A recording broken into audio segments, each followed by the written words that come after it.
Oh, it's live, pal. Sorry. We will ban you from the Summerfest. Right here in the Silverdome. Jeff Harvey. And I have half the brain that you do.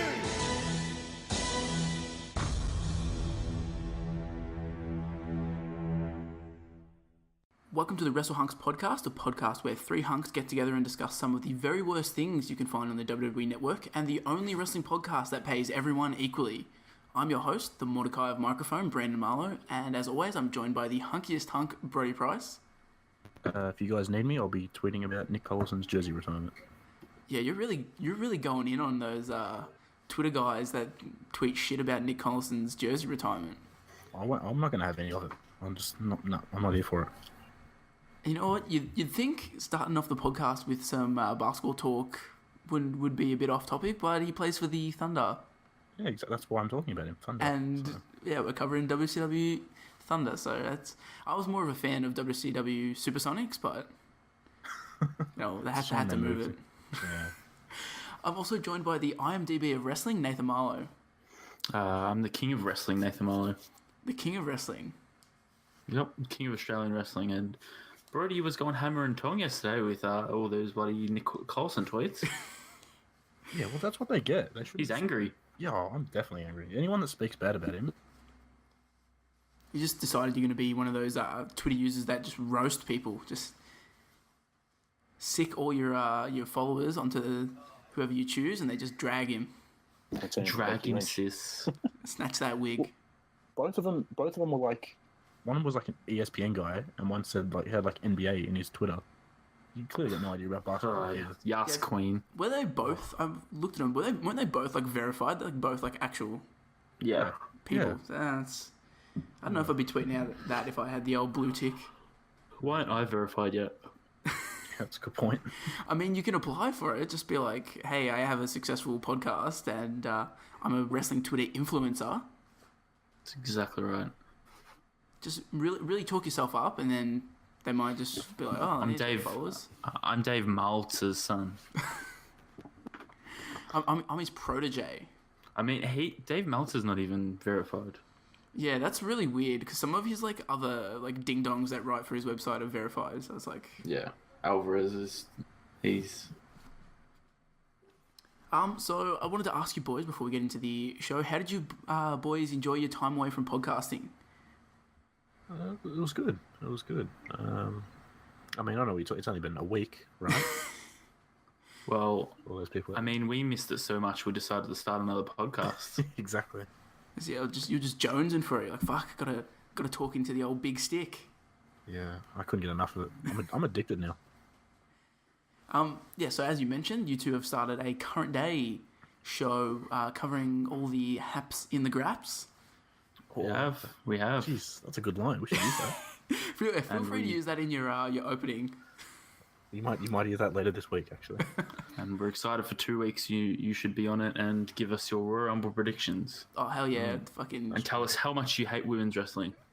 Oh man, I'm gonna drag women's wrestling as an entire thing, not just as the specific participants. I'm just gonna drag the entire idea of women's wrestling, and then I'm gonna give out my prediction for the Royal Rumble that I made about a year ago. So, were you going to say that a man's going to win the Women's Royal Rumble? Santina Morella's going to win it, or James Ellsworth maybe.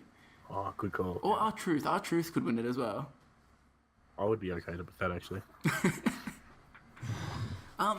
So this week we're reviewing the debut of WCW Thunder. This was WCW's B show and was one of the major influences behind SmackDown becoming a thing. Thunder's debut took out the weekly poll with 39% of the vote ahead of NXT's debut episode on 24%, Sin City SmackDown on 19%, and ECW's finale episode on 18%. I genuinely couldn't believe that something from WCW won a poll, and it won actually pretty convincingly. It only took us 20 episodes, but we finally got here. I kept chucking stuff up, and nobody would vote for it. I forgot what I chucked up this week, but realised it was Sin City SmackDown. Yeah, you really pushed for Sin City SmackDown. I just forgot. I forgot who picked what, but I just assumed it was in the order you had it. It did actually go in the order that I put it up. It always does. You reckon? No, it does. I never win. Goes Brandon first, then Brody, then me, then Wildcard. Nah, sometimes the wild card wins when we don't put up Slam City because no one ever wants to vote for that. Yeah, I don't get that at all. I reckon content I've ever made. if we chuck up the cooking show, I bet you people will do the same thing. They won't vote for it. Yeah, they won't vote for it. They just don't like fun. That's true. We They just won't proved want that. we proved on the Santino's lottery episode how good that random shit on the network can be. Oh, we need more of that. More random shit. Fucking New Day's Greatest Ride or whatever that thing is about their Oh, WrestleMania it entrance. sucks. Is that a Did you watch the New Year's Day thing they had? Nah. just If a you go into the new to the WWE Network collection, you'd find it like I think it's like 4 in or something. What is it? Is it like a Just countdown? them recapping the year. It's really bad. Just cringy with them behind a green screen.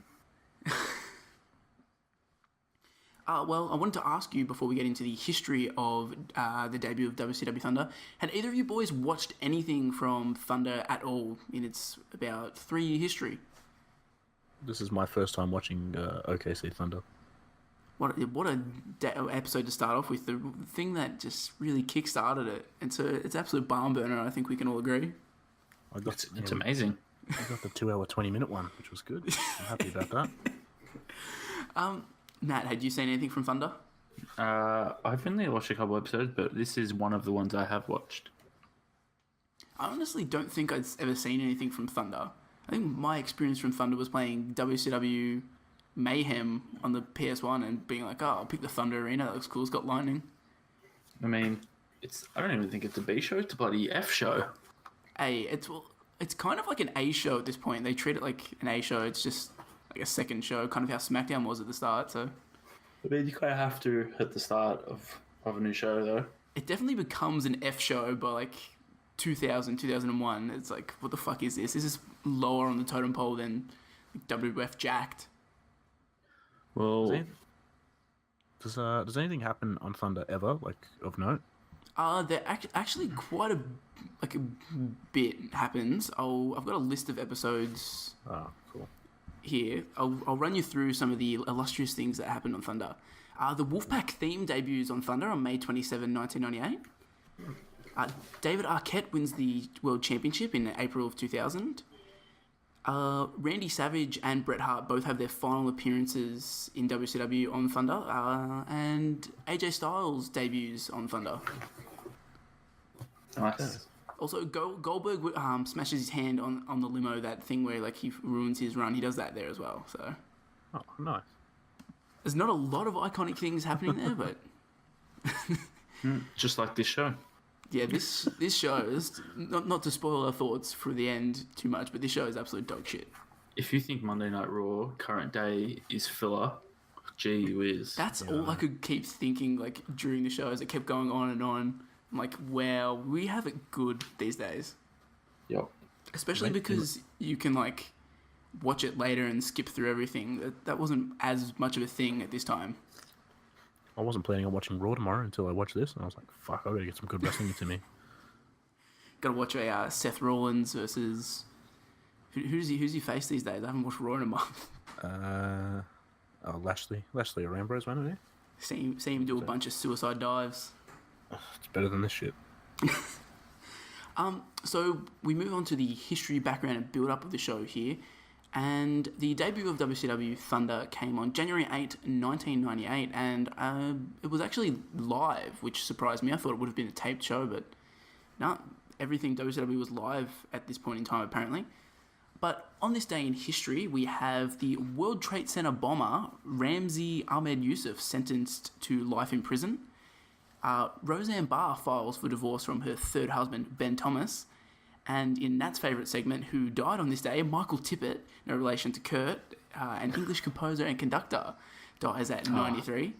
Fuck. He was 7 short of the ton. Also 7 short of the ton was Walter Deemer, no relation Oh my God, to Walter. who debuted in NXT UK. He invented bubblegum. Yeah, arguably this dude's better than Walter in NXT UK because he invented bubblegum in 1928. Oh my God. What an iconic dude to die on that day. I wish he was still alive. And in pop culture, we had the number one film at the box office being Titanic, and it would actually continue to be the number one film at the box office until the week of April the 3rd, which goes to It's a show... good movie. Yeah, it was... Correct me if I'm wrong, it was the highest grossing film until Avatar knocked it off. Yes, pretty sure. Which, shout out to James Cameron, just having the number one film and then knocking it off with his own film. And I think Jurassic Park is like second at the time. Fucking shout out to Jurassic Park, underrated series. Jurassic Park 3, good film. Oh, Jurassic Park, the trilogy's good. I'm not a fan of World. I've only seen the first World film. Yeah, same. You know what? Jurassic Park 3, too much hate. We also had the number one song on the charts, which was Perfect Day by various artists. Nice. I'd never heard of it, and I couldn't be bothered looking it up, so I just decided it was written as various artists. I didn't want to look up who it was. I'm going to assume it's Beautiful Day, but Perfect Day. Like you two. It's the remix, the bootleg. So, the debut of WCW Thunder was held at the Ocean Center in Daytona Beach, Florida. And fun fact, this is the venue where the NWO was born. It's where Bash at the Beach was held in '96, and it's where the NWO was born. So it's kind of fitting that Thunder makes its debut in this illustrious arena. The ratings for Thunder, the show did a 4.02, which this show actually did better than Monday Night Raw for that week, which only pulled in a 3.35, and it only did slightly less than Nitro's 4.35. Thunder's ratings would kind of fluctuate between 4s and 3s for the entirety of 1998, which kind of goes to show just how WCW was must-see television, even Thunder at this point, which is a stark contrast to later on where it was nobody was watching it at all and nobody was even giving a shit about it at WCW. I was really surprised to see like how well it pulled ratings, considering now like the main show can't even do a 4. Yeah, where have all these wrestling fans gone? Yeah, I feel like that's a question they literally ask on like Bruce Pritchard's podcast every week. Yeah, They're like, where do they go? I reckon. I feel like it's because most of them back and forth fans. Yeah, that's what I was gonna say. They always bring up like, perhaps they were back and forth fans. But then again, there's nothing to challenge Thunder on that night. Yeah, that's true. Well, they mention it later, but like one of the other channels has like a pretty strong lineup there. But yeah, there's no wrestling to challenge it at all. But yeah, I reckon there was never as many wrestling fans as the ratings show. Because if like you take that at face value, pretty much like half of the wrestling fan base just died like a year after WCW pulled the plug. So I don't know if that's true. I don't know if there was that many hardcore WCW fans at that time. True. So obviously around this time, WCW is just killing WWF in the ratings regularly, and they're doing so well that at this point in time, Ted Turner allocates an extra $8 million in the budget for signing talent for 1998. We also have around this time the Montreal Screwjob happening just as Bret Hart is on his way out to WCW, which actually, the Screwjob kind of turns the tide for WWF, and their ratings start going up dramatically at that point in time, so much so that they actually fast-track Bret Hart's debut on WCW to kind of steal back those ratings. Eric Bischoff was originally reluctant to produce another 2-hour weekly television show for a variety of reasons. First, Time Warner was under a hiring freeze, which prevented them from bringing in additional production people to run the show.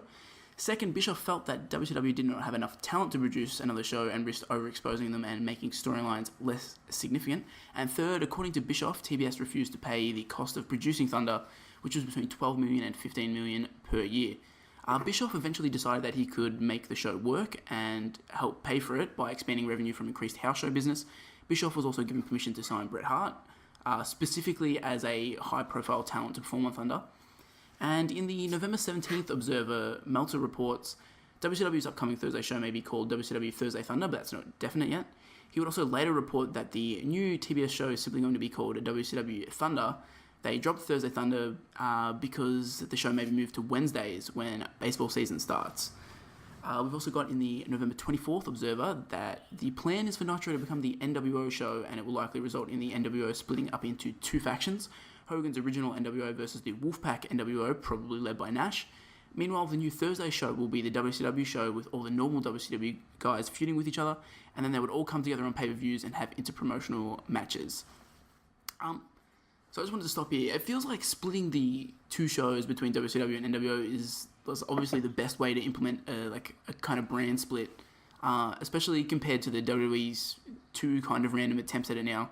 Do you think that if they had have actually split the brands like that, it would have went well? Storyline wise, I think it's more of it sort of makes sense more than what WWE did with Raw and SmackDown, where you sort of got like the faction sort of taking over, whereas Vince was sort of just like, yeah, we're gonna have two shows, two brands. Yeah. But I don't really know. It sort of depends on the talent and how deep the rosters were and all that. But it's sort of hard to tell because I got no idea about WCW. I mean, storyline-wise at the time, it makes complete sense because they show on this episode the match at Starrcade, which is Eric Bischoff and Larry Zybyzko having a match for control of Nitro. So, it's easy. You could just have, Zybyzko have Nitro and then Bischoff be like, oh, I have Thunder. Yeah. It was literally right there for them to have the story, and they didn't do it. Which, I mean, it's kind of similar to how the WWE, they could have easily made either Raw or SmackDown, one of them, a WCW show when they got all the talent, and wanted a WWE show, and they just didn't do it for whatever reason. So we got more news here. With the new Thunder show debuting in January, WWE plans to cancel the Saturday morning main event show along with the Sunday WCW Pro show. I have no idea what those shows are.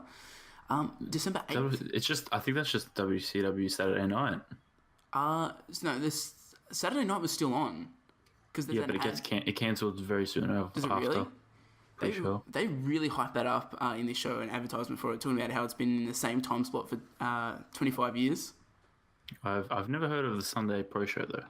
I think they were both just mainly recap shows with maybe one or two taped matches. Oh, fair enough.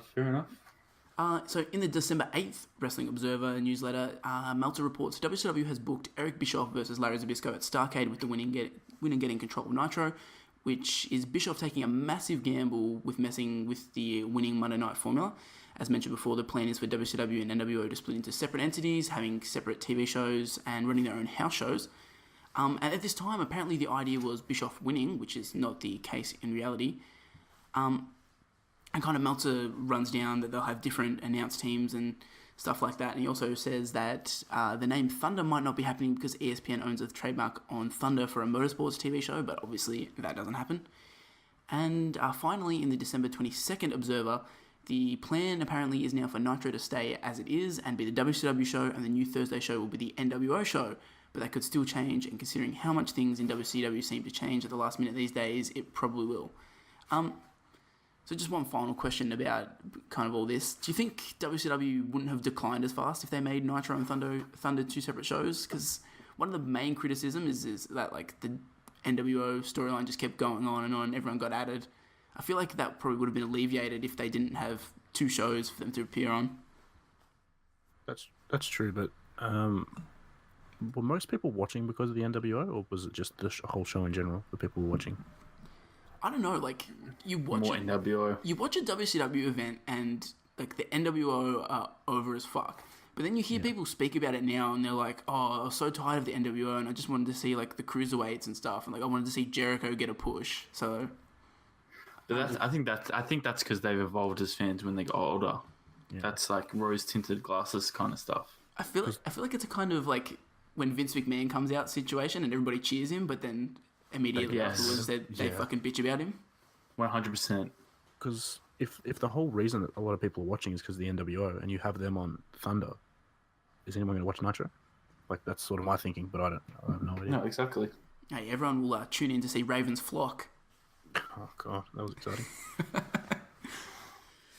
So moving on, WCW's 1997 Starrcade pay-per-view was held on December 28 of the previous year and marked arguably the peak of WCW, with Hollywood Hogan and Sting finally facing off in a match that was 1 year in the making.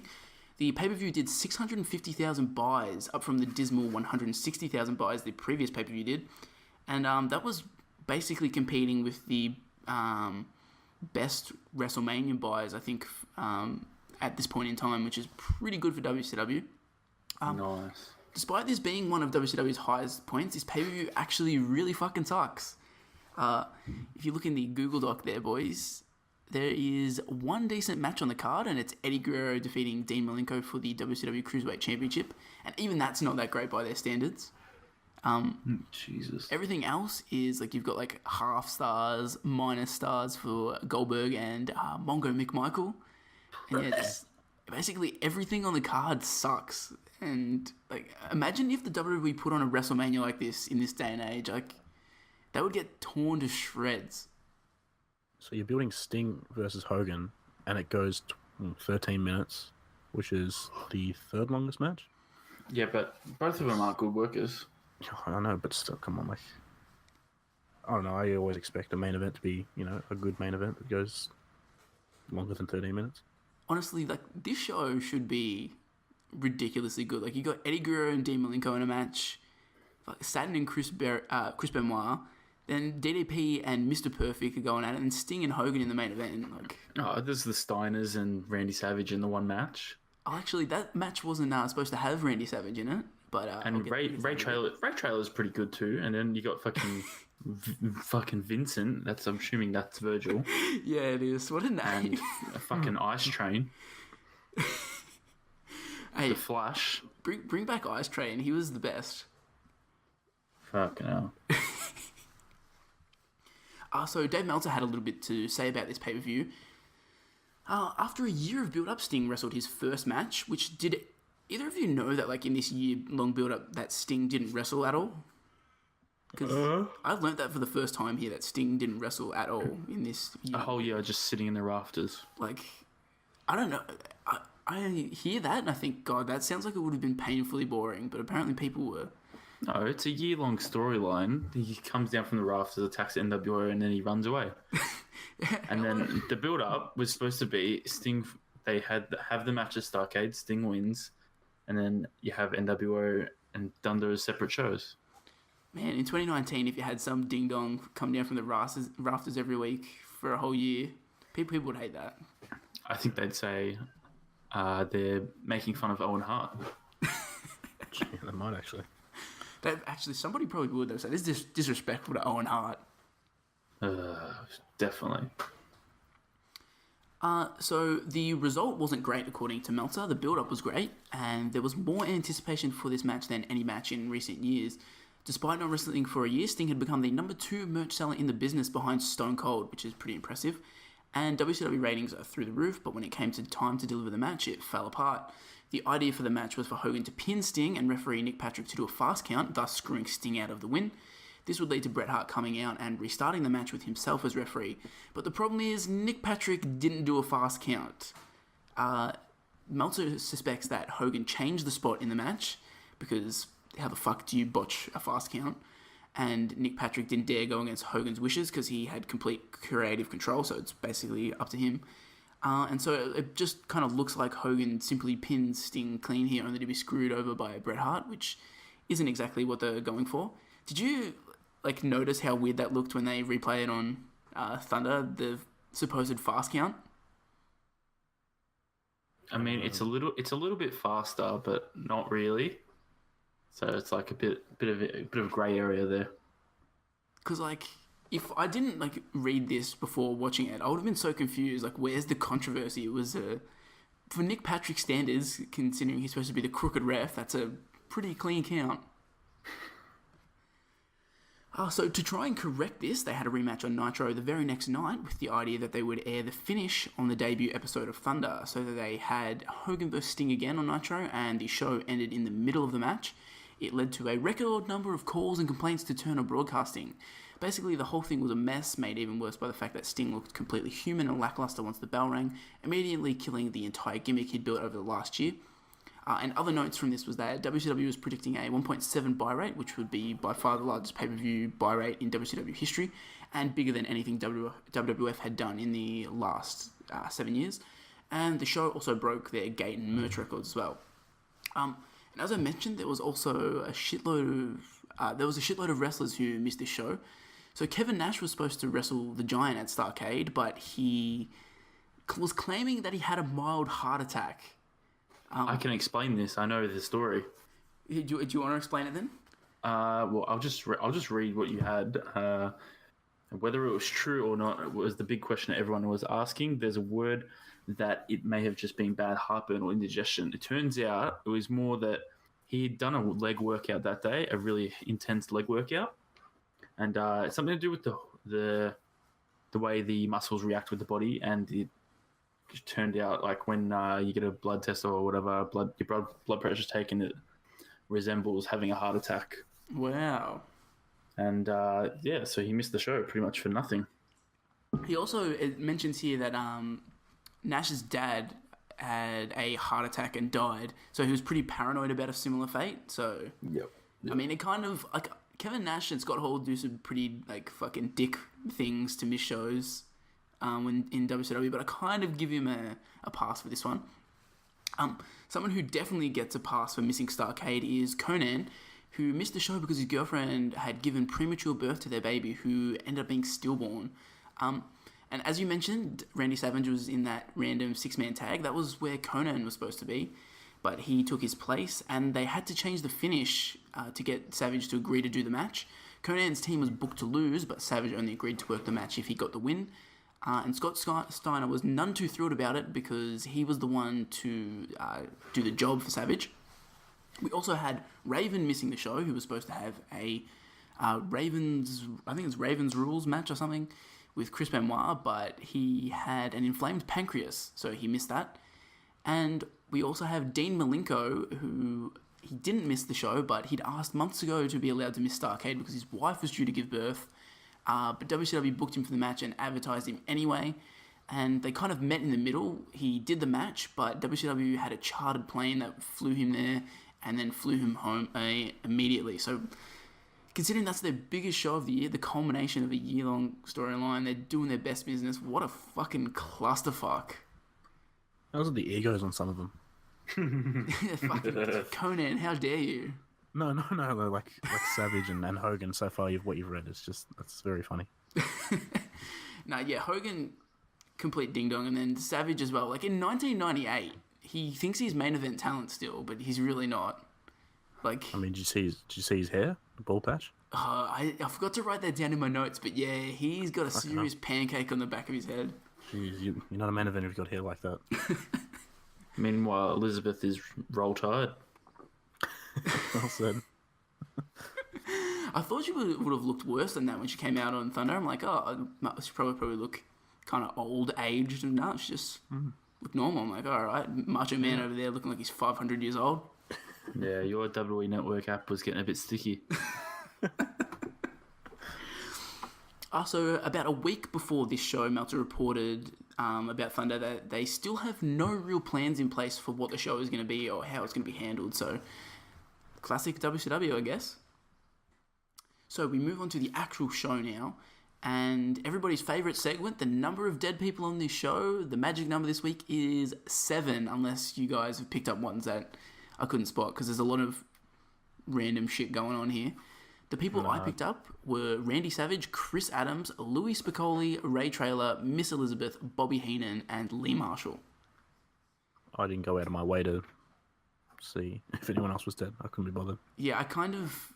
When the announcers came on, I'm like, oh, Bobby Heenan's here, and then I had to look up Lee Marshall, and it turned out he was dead. But yeah, I didn't really look up to see if JJ Dillon was dead or not. I'll have a quick look, but... I mean, I haven't seen Andre the Giant's son recently. He just disappeared. JJ Dillon's still kicking it at 76 years old, so... Oh, good for him. Good for JJ. So, the show kicks off here with an opening video that is extremely 90s, but it's just one of the least hype wrestling intros I've ever seen. It didn't get me excited to watch the debut of Thunder. And the entrance set here looks like a rock climbing wall for some reason. I wasn't really sure about that.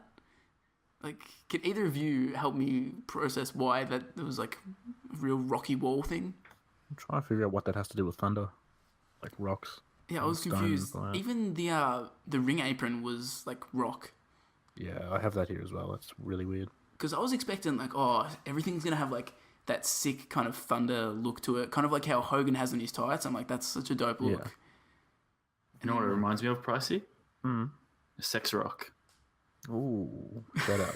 Does Brandon know what Sex Rock is? I do. That's Jonah Rock and Elliot Sexton. Thank you very much. Fuck yeah. I follow Our boys enough Australian wrestling Twitter people to keep up to date with MCW and all that goss. Yes, Yeah. Queen. Well, our boy Jonah, he's off to NXT. So Is he actually? Is that why he's leaving? Yeah. Oh, that's good on him. Yeah. So on commentary, we have Tony Schiavone, Bobby Heenan, and Lee Marshall, who I didn't know was a WCW commentator, but welcome, Lee. He sucks. Yeah, he's not great. He has a real good voice for commentary, though. Like, My name is Lee Marshall. I love WCW. all three of them on commentary have like real good voices for it. Like Schiavone and Heenan, obviously solid voices for commentary, and then just chuck Lee Marshall in there. I think he has a baseball announcer's voice. Who's this, Schiavone? No, him, because he actually does it. But Lee Marshall, I don't think he just doesn't get excited ever. Yeah, it could be a real like test cricket voice, you know, when there's a lot of downtime. He's just 100%. He'd be a good commentator for something like that. real smooth, or golf, something like that. So we're told that the first match is supposed to feature Randy Savage, but he's not here. So Oh, what? we then get shown footage from Nitro where there's apparent beef between the NWO. Bischoff is shown in the ring denying that there's any problems, and then we cut back and we're still fucking waiting for Macho Man. We then cut to Nitro again, and some ding-dong announces that all WCW wrestlers who violate random policies will be subject to suspensions or fines. And apparently Nick Patrick got suspended by JJ Dillon on Nitro. We cut to yet another Nitro recap, and this time it's Macho Man and Lex Luger, with Luger winning the match via inside cradle. Savage isn't happy, and he beats down Luger after the match. Savage gets a steel chair and tries to hit him, but Bischoff runs out and stops him, which leads to him getting clobbered. Hogan comes out, and he gets shoved by Savage, which results in Nash hitting Savage from behind. Holy fuck, how many recaps did they kick the show off with? There's literally... I paused when finally Randy Savage was making his entrance, and it was the first 8 minutes. Let's just recap. Yeah, I make note of that a bit later as well, so that's not a good sign for what's to come. It's fucking shit. How can you start your first episode of a show like this? Genuinely, the show didn't need to be 3 hours. You take out all the unnecessary recaps, and it would be the 2-hour show fine. Yeah, 100%. For sure. It's just... I was like, fuck, I don't even need to watch the Nitro from this week because I basically got it all on this show. So we finally get our first match, and it's Randy Savage with Miss Elizabeth defeating Chris Adams, most generic fucking sounding name you could possibly have, via disqualification, in 2 minutes and 31 seconds. Forefront, even though over the past couple of weeks, ever since Starrcade, the announce crew here, we've been having fun at the expense of the NWO because they don't have a title belt. That's when you gotta watch out. Oh! Speaking of watch out! Luger! Lex Luger! Lex Luger! He flattened Savage with that chair. And Chris Adams covers! And Chris Adams beats Savage thanks to Lex Luger! So Chris Adams makes his entrance here first because they can't stall for time anymore. And then finally the NWO theme hits and we see Macho Man and Miss Elizabeth. Savage jumps Adams before the match starts, and at one point Savage is outside and Adams tries to go after him, but the ref stops. This allows Lex Luger to run down, hit Savage with a chair, and throw him back into the ring to give Adams the pin, which is, probably the biggest moment of Chris Adams' career at that point. But JJ Dillon comes down to the ring and they cut to commercial, leaving us with a bit of mystery. What did you guys think of this? The absolute barn burner 60-minute Broadway to kick off Thunder. I just have here, it's the match of the night so far. Certainly, out of the first 10 minutes of the show, this was the best match that happened in it. Definitely. There's not much to say. It's pretty average. Chris Adams, that's a shocking jacket that he came out with. Ooh, boy, I don't know where he Looking found like that. fucking Liberace or some shit. That's what I thought. I don't even know who Liberace is, but I thought, that's probably something he'd wear. Not great, that match. What about you, Nat? There was 3 botches within the first 10 seconds of the match. One being like Savage dropped him onto the rope to put his neck on, and he was nowhere close to his neck. Okay, I had that in my notes, so I'll just jump in here. Savage, like, what's wrong with him? He looks jacked here, but he can barely lift Adams. He does like that, pick him up and drop him onto the ropes, and then he does it on the barricade, and he can barely get him up. Yeah. Also, just have that I take WWE camera work for granted. Yeah, I feel like we really do. Like, even WCW, which was a full-on, like, top-notch product, like, I don't know, the way that they present their stuff is just, I don't like it. And, I mean, Lex Luger, he's bloody sexy man. That's all I have. I like his look here way better than his, like, disgustingly gassed to the gills. When we did our Survivor Series 94 show, Yeah. he was gross there, but here he slimmed down a bit, and he looks way better. He's got a better gimmick. That's, yeah, if And that was when we that get to the look, I promo he would has, love him. it's so much better. Yeah, actually, his promo, he flows through that so, like, seamlessly. So I thought this match fucking sucked. It was garbage, even though it was only 2.5 minutes.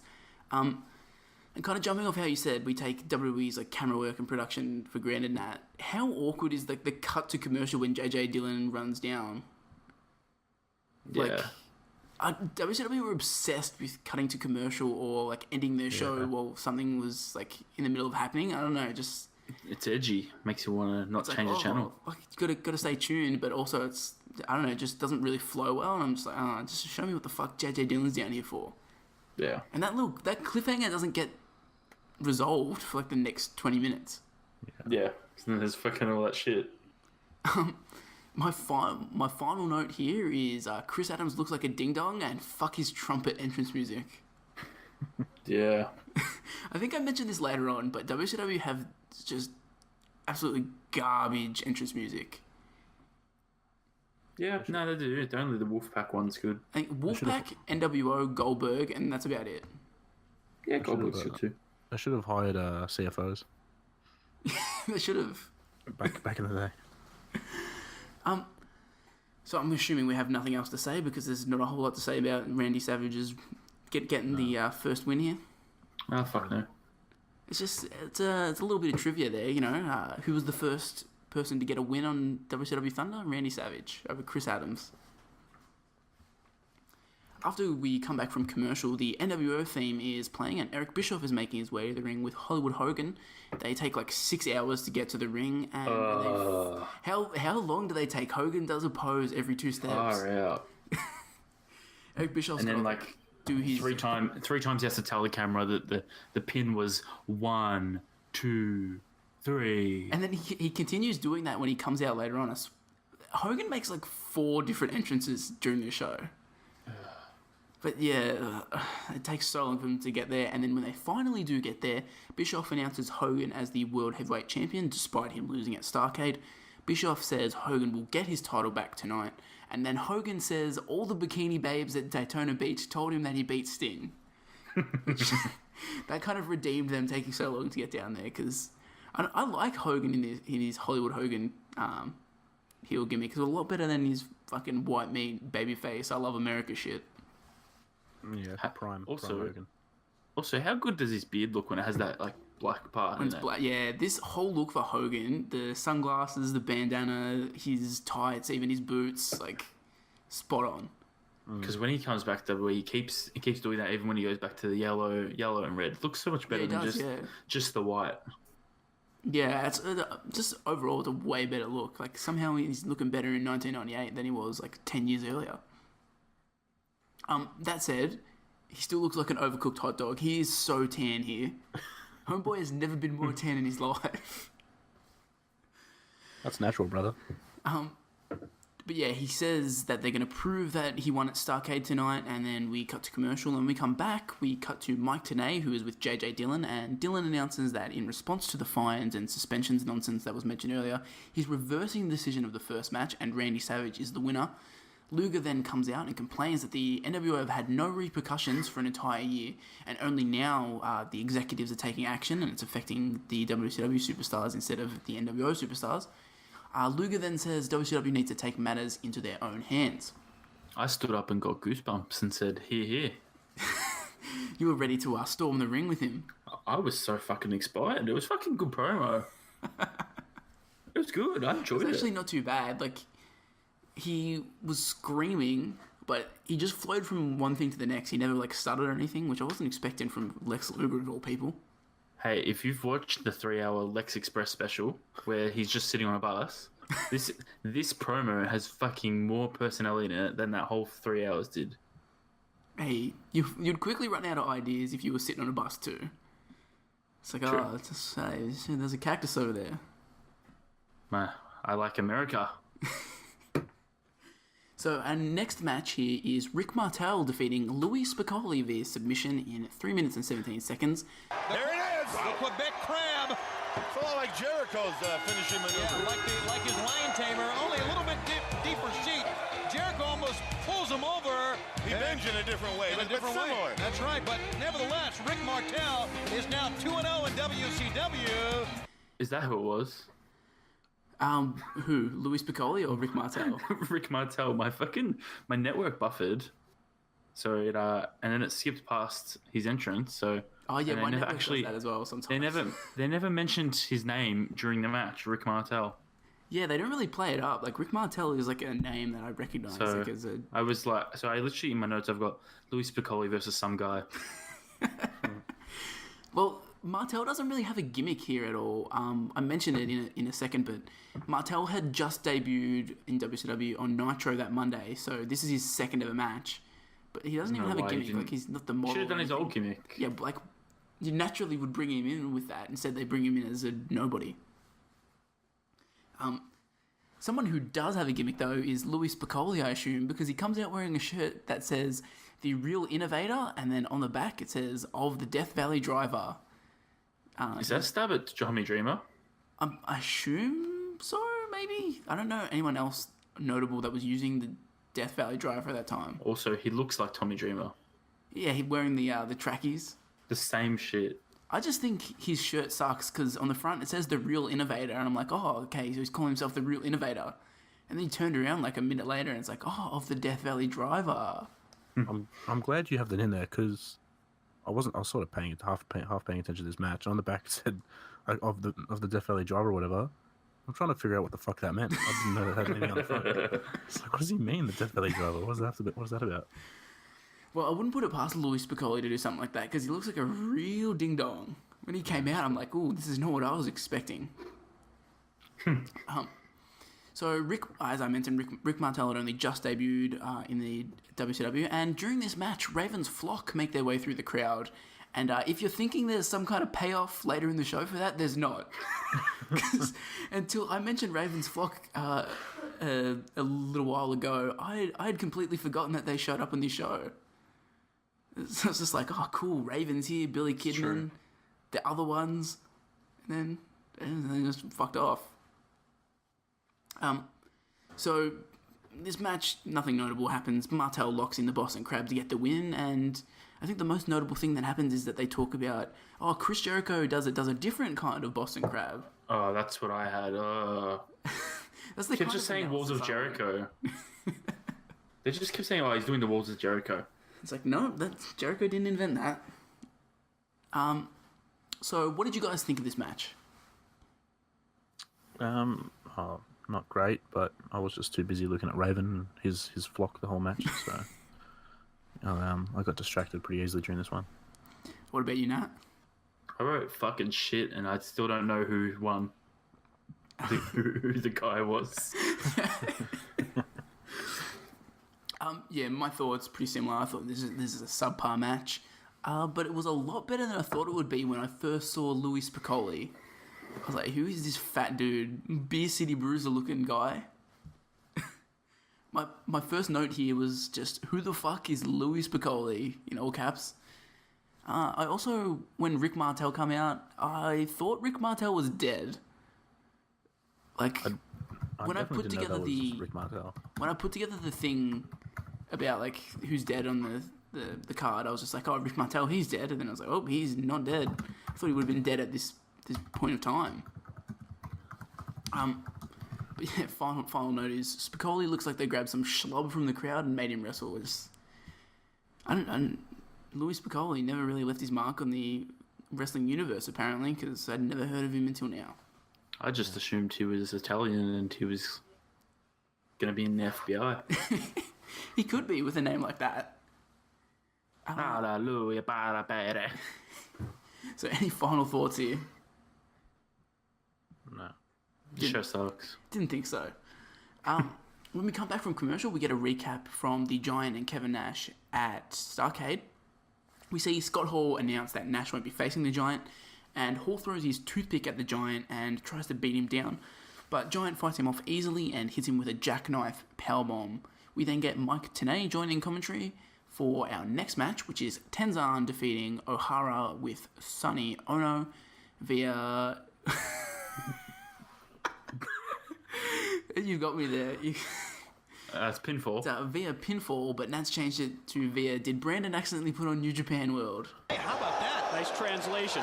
A combination, looked like almost combination slam, scoop slam, and a spine buster or He's been known to use a move very similar to Chris. Diving headbutt, and that's exactly what he hit off the top. He's got the 1, 2, and he's got the 3. And Tenzan with the New World Order picks up a win. Well, if you want a fun fact, Tenzan still wrestles in New Japan. What? Still wrestles to this day in New What's his Japan. name? Literally Tenzan. He has a never first heard of name him. there, though. Jeez. I'll quickly look it up. But yeah, he's still wrestling there. He's one of those... He'll wrestle, like, the opening match against, like, the Young Lions and stuff. So he, like, wrestles the stuff that Jushin Thunder Liger and stuff. Hiroyoshi Tenzan. He's only 47. Oh shit. I just thought it was Tensai's dad. But yeah, and I mentioned this in my notes, but I might as well mention it now. You know the haircut that he's rocking in this match? Yep. Still rocking it to this day. You cut out heavily. He's still rocking that haircut to this day. I actually really liked his hair. It was cool. Literally 21 years and he's just still doing it. But yeah, he's just a tag guy now. He usually tags with Satoshi Kojima. Oh, all the big names. Yeah, the two guys I'd never heard of. He's just a real... But both of them are like veterans. They're kind of like the Shawn Michaels, Triple H of the era. Okay. Yeah. Well, hey, he's four-time IWGP Heavyweight Champion and a record 12-time IWGP Tag Team Champion. How have I never heard of him? He was also won a the title. NWA World Heavyweight Champion. Shit. Good for him. So, yeah. He's I don't know anything really about the other cat, though. I'd never heard of him at all. Oh, he's boring as fuck. So, not a lot actually happens in this match. It's 5 stars. Basically, it occurs, it's a match that happened, and then Tenzan hits a long-ass diving headbutt to get the win, which was actually pretty impressive. The O'Hara was pretty far across the ring, and I didn't expect him to hit that, but he did. What did you guys think of Tenzan and O'Hara? I feel bad now that you've told me that Tenzan was, a big star, because my one note was I don't give a shit about this match. But he's I a had former that too. champ, so I should respect him. What about you, Nat? Well, you have there he won by the diving headbutt. But when he went for it, it's like, oh, he does a move similar to Chris Benoit. No, he does the same move. They're really obsessed with. Oh, he does a similar move. I mean, when Tenzan came out, I just wrote straight away. I liked NWO Japan's music, and I just said the crowd is going to hate this, no matter who came out next. And I also said confusing on the heel face side of things because O'Hara is working heavily heel. That he's not in the NWO. Yeah, that's a good point actually. Yeah, I feel like they didn't really think that through too hard. And did you? Yeah, you have some notes about the NWO and Tenzan. Well, my thought was when he came out with I was like, oh shit, Tenzan's here. I fucking know this dude. And then he's wearing an NWO shirt, and my thought was just, why the fuck is Tenzan in the NWO? Like, Because NWO Japan. This shit was out of control. NWO Japan. It's just not necessary. No, it is, because they were in Japan being NWO stuffs. The one thing I can appreciate WCW for is, like, they showcased a shitload of, like, Japanese guys. And then they got Ultimate Dragon on Nitro later. and stuff. Like, They were talking about, like, a week earlier, the Great Muta had done something on Nitro. So, like... He's the leader of NWO Japan. Yeah, so, and then, like, I can appreciate that, even though I guess they didn't really treat them that well. At least they showcased them. It's kind of like when TNA was showcasing New Japan stuff kind of in there. They kind of took over that role in the early 2000s. Okado. And the Great Sonata. I also saw earlier this week that I'm pretty sure Shinsuke did something in TNA, and also Tanahashi did stuff in TNA as well, which... I actually have a good match for you that you might be interested in. It's called Tajiri and Austin Aries versus James Storm and Sonata in TNA. Gee, when was this? I think it's about 20... it's when they're Impact Wrestling. Oh, okay, so it's kind of recent. Yeah, probably, I don't know, 2013, 2014. I kind of like when they, like, companies take in, like, Japanese guys for excursion and stuff. I wish that was something WWE did. Like, even when they had Liger wrestle Tyler Breeze at TakeOver, I thought, like, that's something cool to chuck on the card as, like, a little special attraction. So, I don't know, WWE are never going to do it, but I wish that could be a thing. I guess AEW might have a thing if they can work their shit out with New Japan and Ring of Honor. No, they don't need them. They have the Chinese one. Hey, have you seen the flippy shit that those guys do? No, but I'm going to assume it's very oriental. Apparently, so, like, whoever the main dude is that they, like, mentioned, like, that's running it, he went to China and apparently just got, like, these Buddhist monks that, like, have real good body control and could do, like, flippy shit, and he's just taught them to wrestle. So, like, I'm keen to see them, like, actually grow, because they'll be doing some crazy, like, double backflip moonsault, Hurricane Rana shit. We'll have to watch Double or Nothing, won't we? Do you reckon they'll have a Chinese dude there? Do you reckon they'll have Ho Ho Loon? Oh, man, I miss Ho Ho Loon. I miss him because we don't get any more stories about him and Sami Zayn playing table tennis anymore. One of the great stories of all time, really, that one. Bring back him and bring back Tian Bing. I wonder if he's still there. I reckon he's been released. Yeah, he probably has. That was really the golden age of NXT.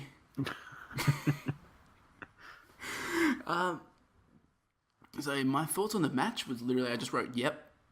That's... I have nothing to say. It didn't go 3 minutes, and there's not a whole lot going on here. And I'm assuming neither of you have anything else to say either. No, not really. We spoke far too long about fucking this match anyway. Oh, that's true. So we come back from commercial and get yet another Nitro recap. In this one, Flair brings out Bret Hart and wants him to say his catchphrase to his face. Really just out there saying, say the line, Bart. And Bret says it, and Flair wants him to say it to his face, which he already did, but alright, Flair. He wants to say to his face that he's better than Ric Flair, and Flair essentially challenges Bret Hart to a match here. And yeah, I feel like we've seen all of Nitro without actually having to watch Nitro at this point. It's impressive how they've fitted so many recaps in here. I thought it was bad when SmackDown would be like, oh, here's the Raw rewind. True. Yeah, I mean, we could recap that Nitro if we want. We'll do another podcast straight after this. Just fucking do it 2 in 1. So we get another match here, which is Ric Flair defeating Chris Jericho via submission in 4 minutes and 44 seconds. Nobody home at all as he sidestepped Jericho and measures him for the elbow drop that time. Ric Flair. Here we go. It's time for the master to go to work. Flair turning, putting on figure 4. There's no disgrace, Mr. Jericho. You've been beaten by the best. Before the match, Jericho gets on the mic and says that he's a changed man because his behaviour has been atrocious recently, and he says that he's not going to be a whining baby anymore. He gives a new suit jacket to the ring announcer, and apparently this is the first time Flair and Jericho have faced each other one-on-one according to commentary, and I actually looked it up on Pro Fight Database, and yeah, it was actually the first one-on-one match they'd ever had, which kind of surprised me. Jericho had been there for a while at this point. Nice. So the commentary team woo in unison for some reason here, which is like, I don't know why you're doing this. But as for the match, Flair low blows Jericho while Lil Nate is distracted by something. I don't know, he's looking off into the crowd for Raven's flock, perhaps. Flair locks in the figure 4 leg lock to get the win, and then after the match, Jericho throws a tantrum, showing that he hasn't changed. What did you guys think of this match? I was pretty excited for this when I heard it announced. I thought this might be one of the matches that's pretty decent on the card. But yeah, they obviously didn't get a lot of time. It says they're just under 5 minutes, so that was kind of disappointing. And yeah, it's not the best match ever, but it's better than some of the other ones we've seen. What about you, Nat? If the commentators didn't all woo at the same time, I would have just thought this is a Raw 2003 match. Yeah, just real, like an Eric Bischoff general manager, Flair and Jericho having a throwaway match. It's very, very Raw 2003. 100%. You've got Triple H instead of Hogan running roughshod over the entire show. Very, very similar. I thought this was a solid match, but they need to give these guys some actual time to put on something like truly like worth actually giving a fuck about. When I saw this match on the card, I got excited for it, and then it's just kind of over before it begins, which is the story of this entire show. I wanted to mention here, and I don't know if either of you noticed it, but Jericho's entrance music has been dubbed over with his WWE theme on the network. Yeah, I thought that when I heard it. Which I thought it was going crazy at first. I'm like, what? Like, did he have a similar theme? And like, nah, it's been dubbed over. And in this match, I kind of noticed, just truly like appreciated how small WCW's ring is compared to WWE's. There's like no room to do elaborate shit. Jericho does a monkey flip, I think, at one point, and Flair almost like flips out of the ring, like he gets tangled up in the ropes, which I much prefer WWE using the bigger style ring. Yeah, 20 by 20. Yeah, fucking this small shit off. Either have a 20 by 20 or have your 6-sided ring. There's no in between. So, any final thoughts on Ric Flair and Chris Jericho going one-on-one for the first time in history? No. Next up, we don't get any recaps or anything. We go straight into the Giant defeating Meng with Jimmy Hart, which goes 2 minutes and 3 seconds. Wait a second! Look how high! He got Ming in the air, and Ming is almost 300 pounds! It's over! And during the Giant's entrance, we find out that Ric Flair and Bret Hart have signed to have a match at Sold Out. The Giant, during the match, throws Jimmy Hart at Meng, and then he wins via chokeslam. What did you guys think of the Giant getting a win here? Well, your note there has popped me pretty hard. That's pretty funny.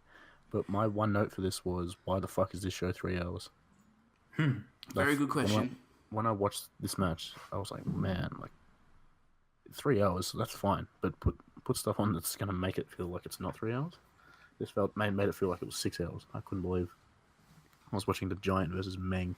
I mean, we definitely need a squash match for the Giant in 1998, about 2 years after he was already World Heavyweight Champion on top of the card. Like, yeah. We definitely need to build him up more. He's not strong enough. Yeah. Obviously, he needs to look legit. What did you think of the match, Nat? I just have my one note. It's really tall Daniel Bryan versus Tamatonga. That's all. It's shit. Big Show had some. I really liked his hair. I loved it. Oh yeah, good win for Captain Insano. I agree. Well, I don't understand that. Should I get this? You should get it. I don't. You never seen The Waterboy? Yeah, he's in it. Big Show's in it as Captain Insano. Fuck, I don't even. Adam Sandler's character's real into wrestling, isn't he? Yeah. I've only watched The Waterboy fully like twice. Oh, well, fucking, what are you doing with your life? I know. I probably should just stop recording right now.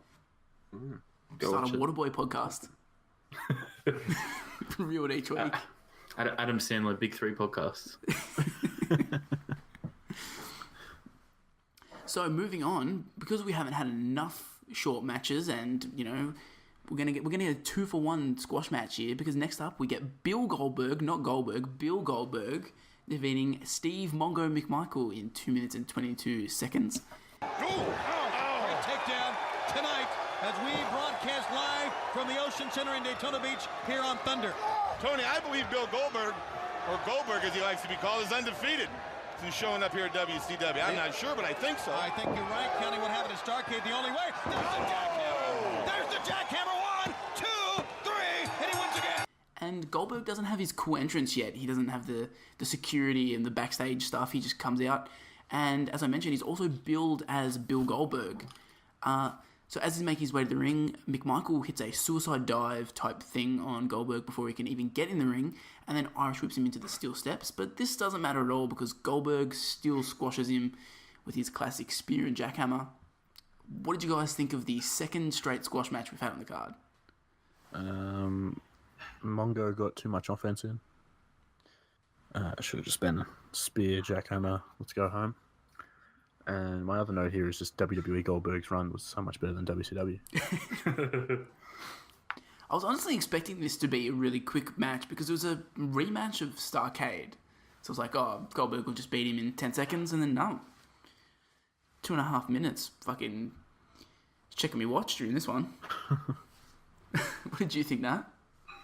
Well, don't know if you have watched much of Mongo, but he can't work. Hey man, he's my favourite member of the Four Horsemen. Well, he can't work one little bit, and he sucks so fucking bad. He really makes Goldberg look like Kenny Omega. Did you notice Mongo can't even run the ropes? I mean, what I did notice is that the spear Goldberg gives to him is awful. Like, dude doesn't even want to take it. It's true. And if we didn't know by now, the fast count footage is coming, guys. If you didn't hear it through every other match, the fast count footage is coming. I can't wait. I can't wait to watch a replay of Starrcade. Oh, and Mongo botches putting his fucking arm over for the jackhammer. Yeah, does he? I didn't really watch the jackhammer. I was like, whatever, he's going to hit the thing. Goldberg has to put it there like 3 times. He kept moving it. Why did he keep moving I it? didn't get it. He's trying to fucking strong arm him. Just be like, I'm the ring veteran here, Goldberg. It's really bad. That's all I've got to say. Yeah, I think all of mine have been summed up. My only other note is that Goldberg had only just debuted in WCW in September of '97, so he's pretty fresh in his streak at the moment, which he's gotten pretty over in a short amount of time. This Bill Goldberg lad, I wonder if he'll have a big career. I don't think so. I wonder if he'll win a world championship in the WWE and then hold it upside down. I wonder if his son will come into the ring shirtless. With his little flappy body. Hey, that's a top 2 father-son wrestling moment with Titus O'Neil kissing his son on the lips. I knew you were going to say that as soon as you said father-son moment. I don't know what show that's from, but one day we need to review that, just purely for... Do you know what? Respect to Titus, because that trip he had at Greatest Royal Rumble is now the thing he'll get remembered for, not him kissing his son. So that's good. Yeah, I have noticed ever since he tripped at the Greatest Royal Rumble, people don't mention him kissing his grown son on the lips. Yeah, that's smart. Maybe he did it on purpose. So. It's like, fuck, I need to shake this. So I feel like the people making the show kind of realised at this point that, fuck, we've had a lot of recaps, so let's just have matches here. Because we get our 3rd straight match with no bullshit in between. It's the Steiner brothers with Ted DiBiase defeating Buff Bagwell and Conan with Vincent via pinfall to retain the WCW World Tag Team Championships in 3 minutes and 39 seconds. Even the championship match can't get decent time. Rick Steiner Going up top. way up on top. He went up on one corner, and Scott's going up on the other corner. Where's the buffer? Scott's going up. Scott uses the Frankensteiner as Rick Steiner remains on the top. 1, 2, 3. And Scott Steiner single-handedly gets the win. Rick didn't have to make the trip. And nothing important happens in this match. Scott Steiner gets the win via the Frankensteiner. What did you guys think? Another great match on Thunder. Scott Steiner, he looks like a fucking ding dong. Like I thought. His hair's not great and all that now, and his facial hair, but somehow it's better than what he was rocking here. And I had the exact same thought. Like, he looks like such a goober here, and I'm glad that he became the big bad booty daddy eventually. yeah, it's and then the match not great. There was a botched neck breaker by Bagwell to Rick Steiner. I don't know if Yeah, you that guys was remember really Yeah. bad. Yeah, just that sort of summed it up for me. Well, I thought the Steiners had a 33 and third chance of winning. And I was really confused that DiBiase was managing the Steiners until I realized Virgil was now the corner. I think you'll find that his name is Vincent. Vincent, Kennedy, McMahon, whatever it is. That's actually pretty clever naming, to be honest. Because, you know, Yes, that, like, 'cause Virgil was named Virgil's after a Dusty rib. Rhodes. Yeah. So that's the name of Vincent Kennedy McMahon. Nice. I just put that together. Yeah, I didn't even make a note about the match. But actually, Buff Bagwell, he wasn't that bad in us. Oh, Buff Bagwell is the fucking worst, man. Oh, come on, his poses were good. I hated it so much. He has such a punchable face as well. Yeah, really but his does. body's to die for. The ladies love him, but the men want to punch him. I mean, Buff Bagwell single-handedly killed the Invasion by having that dog shit match on Raw, so... Good. So I thought this match was not very good, and that Scott Steiner was really the only saving grace for this match. I think Conan doesn't really get much to do in it, so it's like, I don't rate Rick Steiner and I hate Buff Bagwell, so I'm just watching this for Scott Steiner. I think the most notable thing here for me was Lee Marshall has an absolute banger comment on commentary. He says, "You can lead a Steiner to water, but you can't make him think." That's actually kind of funny. I was like, right on, Lee Marshall, I'm done now. I can just skip to the next match. So moving on, after the match, we get a thing that's kind of says like this is a public service announcement or something, and it goes into a Macho Man Slim Jim commercial, which is really fucking weird and really short. But I mean, good on WCW for still having that Slim Jim connection because of Macho Man. Went like 10 seconds. That was really weird. I was thinking it was going to be long. I'm like settling in for a Macho Man Slim Jim ad, and then it's just over in the blink of an eye. So when we come back, we get another match, but it's not a live or even new match. They've been hyping it up for a while, and we're getting to see the Larry Zybyzko versus Eric Bischoff match from Starrcade, and they're really hyping it up like this is a fucking treat for us, getting an old man and a non-wrestler going at it. But yeah, they play the footage, and it's Larry Zybyzko defeating Eric Bischoff with Scott Hall via disqualification with special guest referee Bret Hart, and the winner receives control of Monday Nitro, and this match goes 11 minutes and 30 seconds, which is the longest match on the card, and it didn't even take place at Thunder, which, fucking good decision, whoever decided that. So they literally just replay the match. Bret Hart is officiating this match like the bitter fuckhead he is, and he's forcing Zybyzko to break all of his holds, and kind of not applying the same rules to Bischoff, just kind of lets him tee off in the corner without doing a count. So Bret Hart gets distracted over his over-officiating of Larry Zybyzko, and Hall puts a steel plate in Bischoff's boot, which he uses to knock out Zybyzko. But then Bret Hart, I don't know, just has spidey sense or something, so because he punches Bret Hart, lays him out. Hall then comes in, and Hart locks him in the sharpshooter. Zybyzko then chokes Bischoff with his own black belt, and then Bret Hart raises Zybyzko's hand, and apparently he wins. I don't know what the fuck this shit is. What did you guys think of this match at WCW's biggest night of the year? I didn't know we were going to review this because it wasn't happening at Thunder. I just thought, Did you skip over it? Happening. I don't blame you. I just sort of tuned out. I thought, something important might happen. I have a note. It says this sucks so much they can't even fill 3 hours and have to show a match from Starrcade. Well, you're not wrong. Yeah. I mean, what are the live audience doing while they're showing all these recaps and matches from different times? Oh, probably just chanting NWO. Too sweet. Fucking hell. I feel bad for them. Did you watch this, Nat? No, I definitely skipped it, and I'll tell you why. It's because I've been watching WCW Thunder, not fucking aid, and 5 of the matches put together so far equals this match in time. Jesus. And yeah, fuck it. The match sucked anyway. Well, it really does. I watched the whole thing, and it's I've watched that Starcade. So. absolute garbage. And the end is so weird. Like, Larry Zybyzko literally chokes Eric Bischoff while Bret Hart's, like, distracted. And then he goes over to him and raises his hand, and then they're just like, oh, he wins. I'm like, ah, cool. That you're not going to ring the bell or anything? I thought the only good thing about Eric Bischoff having a match is him wearing his full karate gear.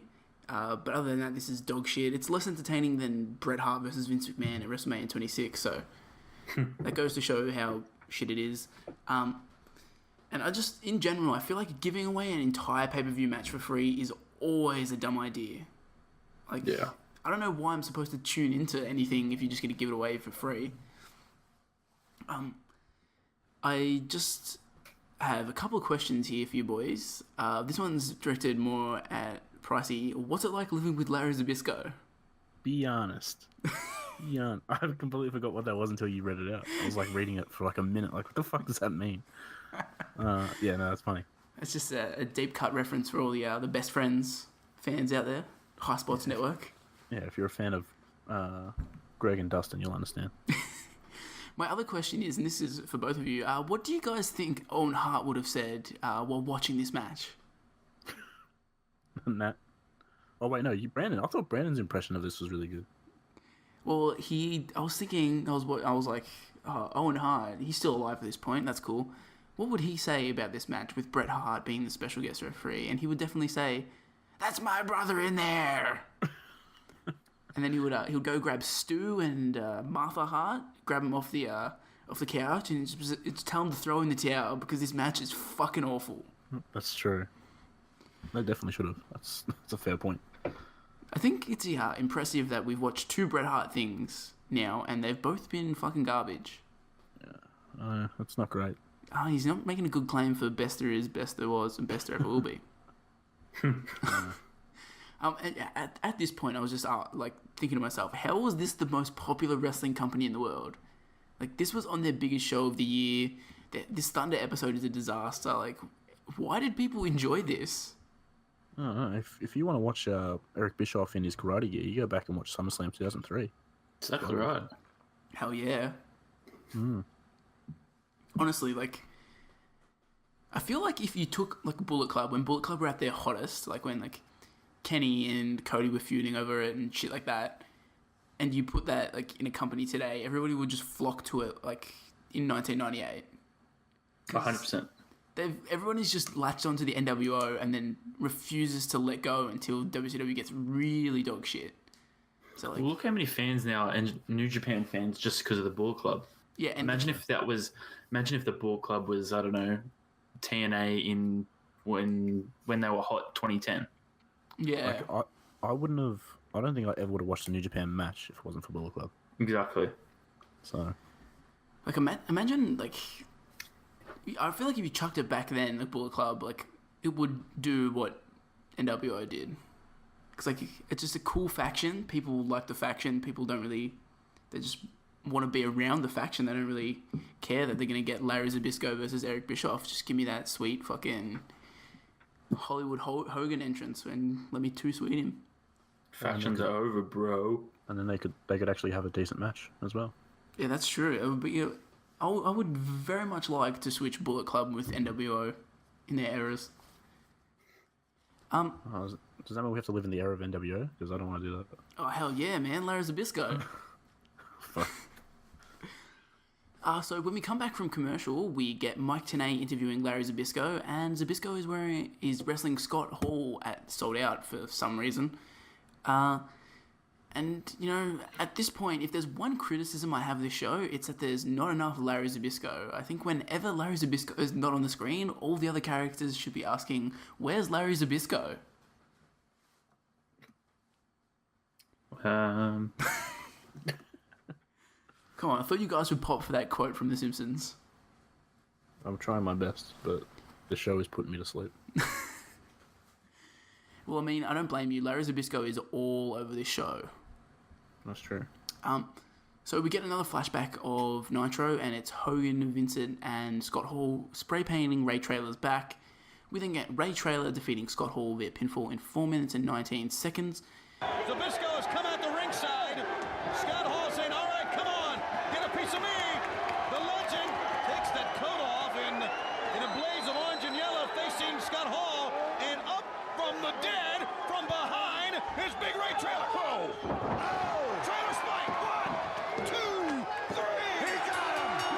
the ref takes a thumb to the eye, which allows Hall to hit Trailer with the belt. And Hall tries to use a chair, but if you were thinking, you know what, we haven't had enough Larry Zybyzko yet, you were right, because Larry Zybyzko stops him, which distracts Hall, and then Trailer hits like a Uranagi for the win. What did you guys think of Ray Trailer beating Scott Hall? Yeah, no, at this point I was sort of just, I was over it. I was trying to keep my eyes open. I mean, I didn't think it was that bad, but yeah, I just couldn't get into it at this point. What about you, Nat?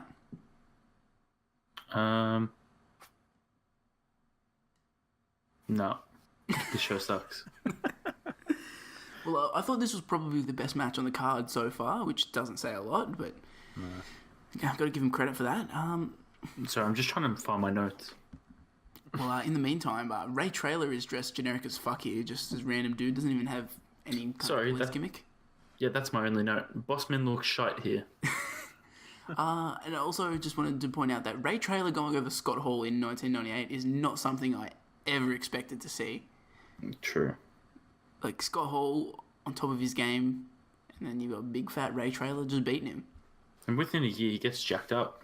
Looks good when he gets to the WWE. Hell yeah, and he's going to feed a man his own dog and fucking just drag a casket of a man's dead father. Drag him, sis. So moving on to something that actually excited me, but again, like the rest of the show, was a complete letdown. Juventud Guerrera defeated Ultimo Dragon via pinfall to win the WCW World Cruiserweight Championship in 4 minutes and 22 seconds. Juventud now trying to scoop slam. That time drove the head and the shoulder straight down into the mat. And now Juventud Guerrera. He has him perfectly now for his 450 if he can connect. And that's what he's trying. He got him. 1, 2, and he beat him. We got a new champion. Unbelievable. And Hoovy earned the title shot here by defeating Psychosis with a 450 splash on Nitro. We then find out during the match that one of the Steiners got fined $500 for striking a referee. And we then see that Boost Juice Guerrera hits the 450 splash on Ultimo Dragon to win the belt. What did you guys think of this match? Alright, so this is where it really pissed me off, right? The show. I finally, like, in my head, I'm like, okay, the Cruiserweights will probably on at some point. That'll be a good match. You had 3 hours to give them, whatever time they wanted. You know, you didn't have to show a match from Starrcade. You gave them like fucking 2 minutes. Still a good match, but like, come on, man. Like, I was so angry when this match was 4 minutes 20. That got me heated. I was like, this could have been like the best match by far. It still was, but 4 minutes for this match just isn't right. Tell us your real thoughts on 205 Live, mate. Holy fuck. Imagine Cedric Alexander getting fucking 4 minutes in the main event. That never happened. What did you think of this match, Nat? I said, well, originally, when Ultimate Dragon comes out, there's no mention that's the WCW Cruiserweight title. So yeah. I'm just thinking, he's got some Japan title, whatever. And then my thing buffered again, and the match started, and then fucking Juicy wins. And fucking they're making a big thing out of it. And I literally just wrote, excuse me, what? They don't really do a good job of, like, emphasizing that, like, the title. No, they don't. Like, even for the tag title match that we talked about before, they don't really emphasize it that much. And then Was that for the titles as well? That was for the titles. And the main event... I don't fucking know. The main event, like, they don't really emphasize it either. It's like, it goes back to, like, the presentation thing. WCW... I just don't like their style of presentation. Well, I mean, I kind of like this match though. Just Hoovy, I really like the way Hoovy works, and Ultimo Dragon is pretty cool, I guess. And the 450 he does in a very, like, a really weird, cool way. Yeah, I was gonna mention that. How the hell does he hit his 450 in the Nitro 450 he hits, and the one here? The guy he's doing it to is so close to the corner, and somehow he hits it safely. I was scared he was going to kill himself. Yeah, because when he does the move to set it up, originally, Ultimo Dragon's in a normal spot for a 450, and then he decides to body slam him and put him closer. Fucking, he's just a crazy cat, that Hoovy. It was weird. I I'm pretty much in agreement with you guys. I thought this is one of the best 4-minute matches I've ever seen. And like, thank God we at least got one good match on this show, but fuck, I wish this match hadn't gone 10 minutes longer. Yeah. Like, tell Larry Zybyzko to take a hike. Give me 10 more minutes of this. I sat through 2 hours, 20 minutes of Thunder. I got to watch 4 minutes of good wrestling. That's not fair. It just really goes to show, like, the people in charge of WCW didn't really get what made people fans of WCW. Like, obviously people want to see the NWO, but people were also huge marks for the Cruiserweight division, and you're giving them 4 minutes out of a 3-hour show. Yeah. Like, Hogan has multiple promos that go longer than this. It's just, yeah. I mean, shout out to these two guys for tearing it up in their 4 minutes, but disappointing. Yeah. I think just basically to sum up my feelings here is, hell yeah, I love Moving Groove Guerrero. I lived a lot of years of my life not knowing how to pronounce Juventud Guerrera. Yeah, and then you shit all over me when I told you what his name was. I thought it was Juventud. And then one day you're like, you know that Juventud Guerrero. I'm like, what? Moving Groove Guerrero? Yeah, just been bloody grilling me every day since. And Moving Groove Guerrero can work. That's why he was one of the Mexicals. Was he actually? Wasn't he? I don't think he was. Nathan will know. Was it? What do you mean? Psychosis, super crazy in him, wasn't it? Yeah, originally, yeah. Was he in the Mexicals? Wow, what a waste of him. Yeah, for a couple of months. Yeah, He won the it Cruiserweight is. title. Moving Groove Guerrero. Super Crazy was the worst Mexical. I was a big Psychosis guy. He had Yeah, a cool well, who lasted the longest? Yeah, because I am super. And I am crazy. What a song. Well, my final note here is that commentary spends like the entire match talking about literally anything else than what's going on in the ring. They keep talking about the NWO and shit, which, I mean, again, that goes back to my point. The people high up in WCW clearly don't give a fuck about the cruiserweights, that they spend the whole match talking about something else while they put on the best match on the card. So any final notes before we move on here? No, I think we covered it. So after this match, we get Mike Tenay in the ring introducing Bret Hart. Bret Hart's entrance music is some cowboy-sounding little ditty, which I was not expecting. Bret basically repeats himself from the promo we saw recapped earlier, and then Ric Flair comes down to the ring, and they literally just repeat their promo from Nitro. Flair can cut a hell of a promo, though, I'll give him that, but it's just more of the same. We definitely didn't need a recap of Nitro when they were going to go out and do the exact same thing again. It's true. So next up is fucking Nat's favourite match on the card, probably. It's Lex Luger defeating Scott Norton via submission in 2 minutes and 14 seconds. I thought it was over, but Luger's still back in it. Whoa! But you can't talk about Lex Luger in the same breath as you talk about an ordinary man. Now he's talking about putting the big man, Scott Norton, in the torture rack. Superhuman intensity and strength. And look, Well, he's got him. Scott Norton's in the rack. And it's over. Oh, God. So during the match, it's announced that Luger is going to face Randy Savage, in fact, at Sold Out. Buff Bagwell runs out to distract Luger, but Luger knocks him off the apron. He then puts Norton in the torture rack for the win, and after the match, he puts Bagwell in the torture rack. Savage runs out, but Luger throws Bagwell at him and sends it from the ring. What did you guys think of this match, which is yet another squash match? No, this sucked. I don't care for it. Sorry, Nat, but I don't like Lex Luger. Oh, no, it sucked. My question here was just... I just have to say that NWO Japan, Scott Norton. Scott Norton was the high up, wasn't he? He was one of their main guys. He was just the ace of the group. You'd say he's the head poncho. But also, I only have one note, so I'll just get it out of the way. His nickname is Flash, and he is anything but to look at. He's very rotund.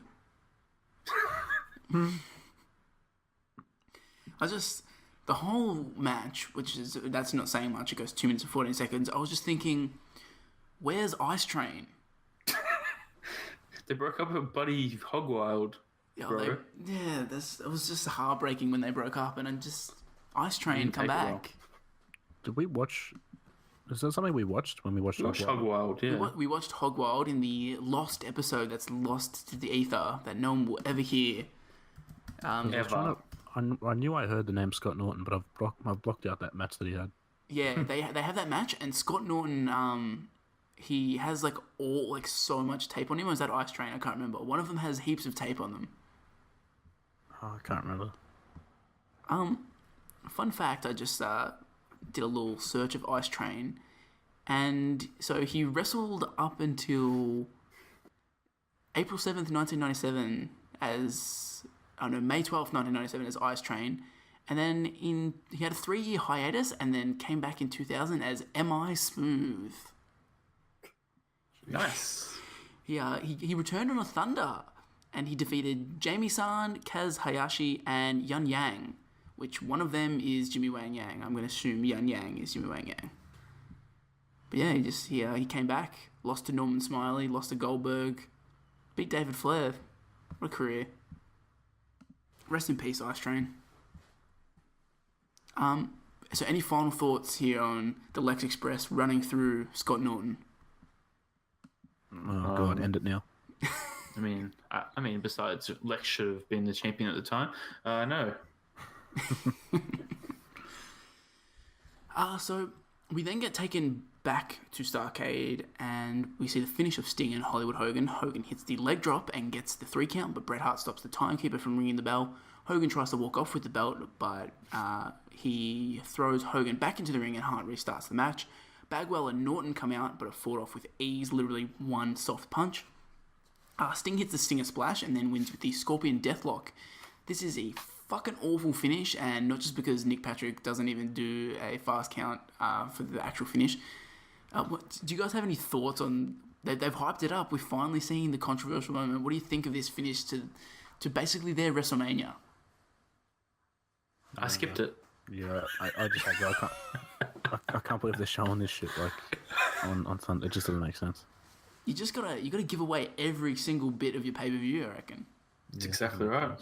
Like, WWE don't even use like footage from their pay-per-views like the week after. They usually just use like still images and shit. Yes, the photos. Like, unless something major happens and like they need to show it, usually it's just like, oh, Braun Strowman threw Kevin Owens off the cage, and it'll be like a still shot.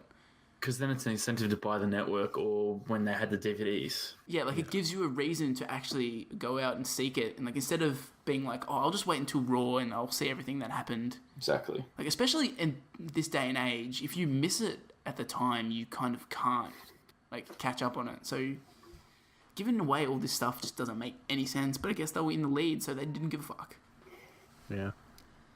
Well, after that, we go to a commercial, and when we come back, we get another recap of Nitro, this time the aftermath of Starrcade, and I'm not sure why we need a recap of this, but we see Nitro going off the air while shit was still happening, and as they usually would, we get to see what happened later on.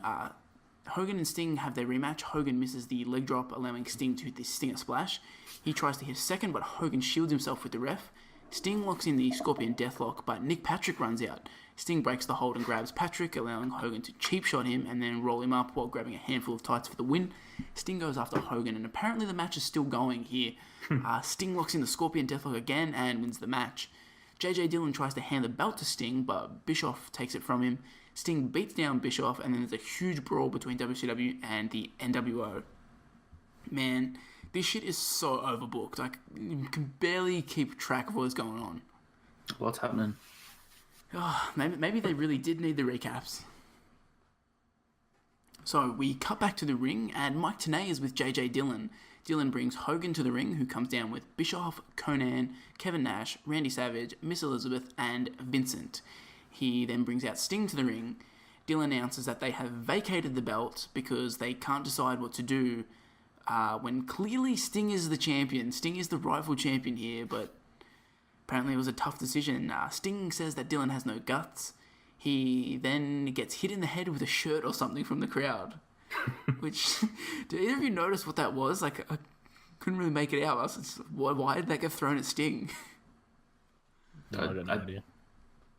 Well, someone was shirtless after that. It's because he wasn't NWO. He probably threw an NWO shirt. This is for the fuck NWO. But yeah, WCW is just so overbooked, and half the time it doesn't make sense, and I don't understand the appeal of it. But that leads us into everyone's favorite fast-rising segment on the podcast. It's Nat's Trivia Break.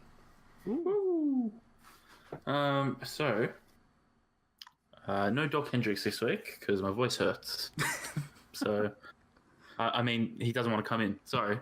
Yeah. Breaking the fourth wall. Just get Larry Zybyzko in instead. He'll do anything. So this week we are the Nats Thunder Blunder trivia. Ooh. And I forgot what the trivia score was because I forgot to update it last time. So I had to listen to the New Year's podcast we did. Oh, God. You can find that in the archives. Yeah. And the trivia score is Pricey on 5 and Brandon on 4. Oh, I'm coming. Yeah. Well, it was a tie at New Year's and Pricey won. So, but this week's trivia is sponsored by Morrow. Get more go with whipped nougat and caramel center, all covered in delicious chocolate. I just love whipped nougat. It's the good shit. Whipped nougat would be a good gimmick name for someone to use on the indies. You've been eating a lot of favourites over the holidays, have you not? Yeah, but they've contacted me and gave me a big hunk of Morrows. Man, if we get a favourite sponsorship, I could die happy. Jeez, that'd be so good. Life. All right, are we ready? Hell yeah, I've been studying wrestling trivia over the break. Oh, I'm glad to hear it. What about you, Brody? My new nickname is stolen from Lance Stevenson, Born Ready. So. Nice. Yeah. All right, question 1. First in, obviously, what did Michael Wall Street do in May 1997? Who? What? You know, IRS, Michael Wall Street. Thing. In what year? May 1997. What did he do? Sign with WCW? No. He, I have no idea. I genuinely don't know. He won a belt of some sort? No, he joined NWO Japan. Ah. That's wow. Lucky him. They don't even have happened. the IRS over there. That happened. Okay, so no one gets a point there. So good start. All right, question 2.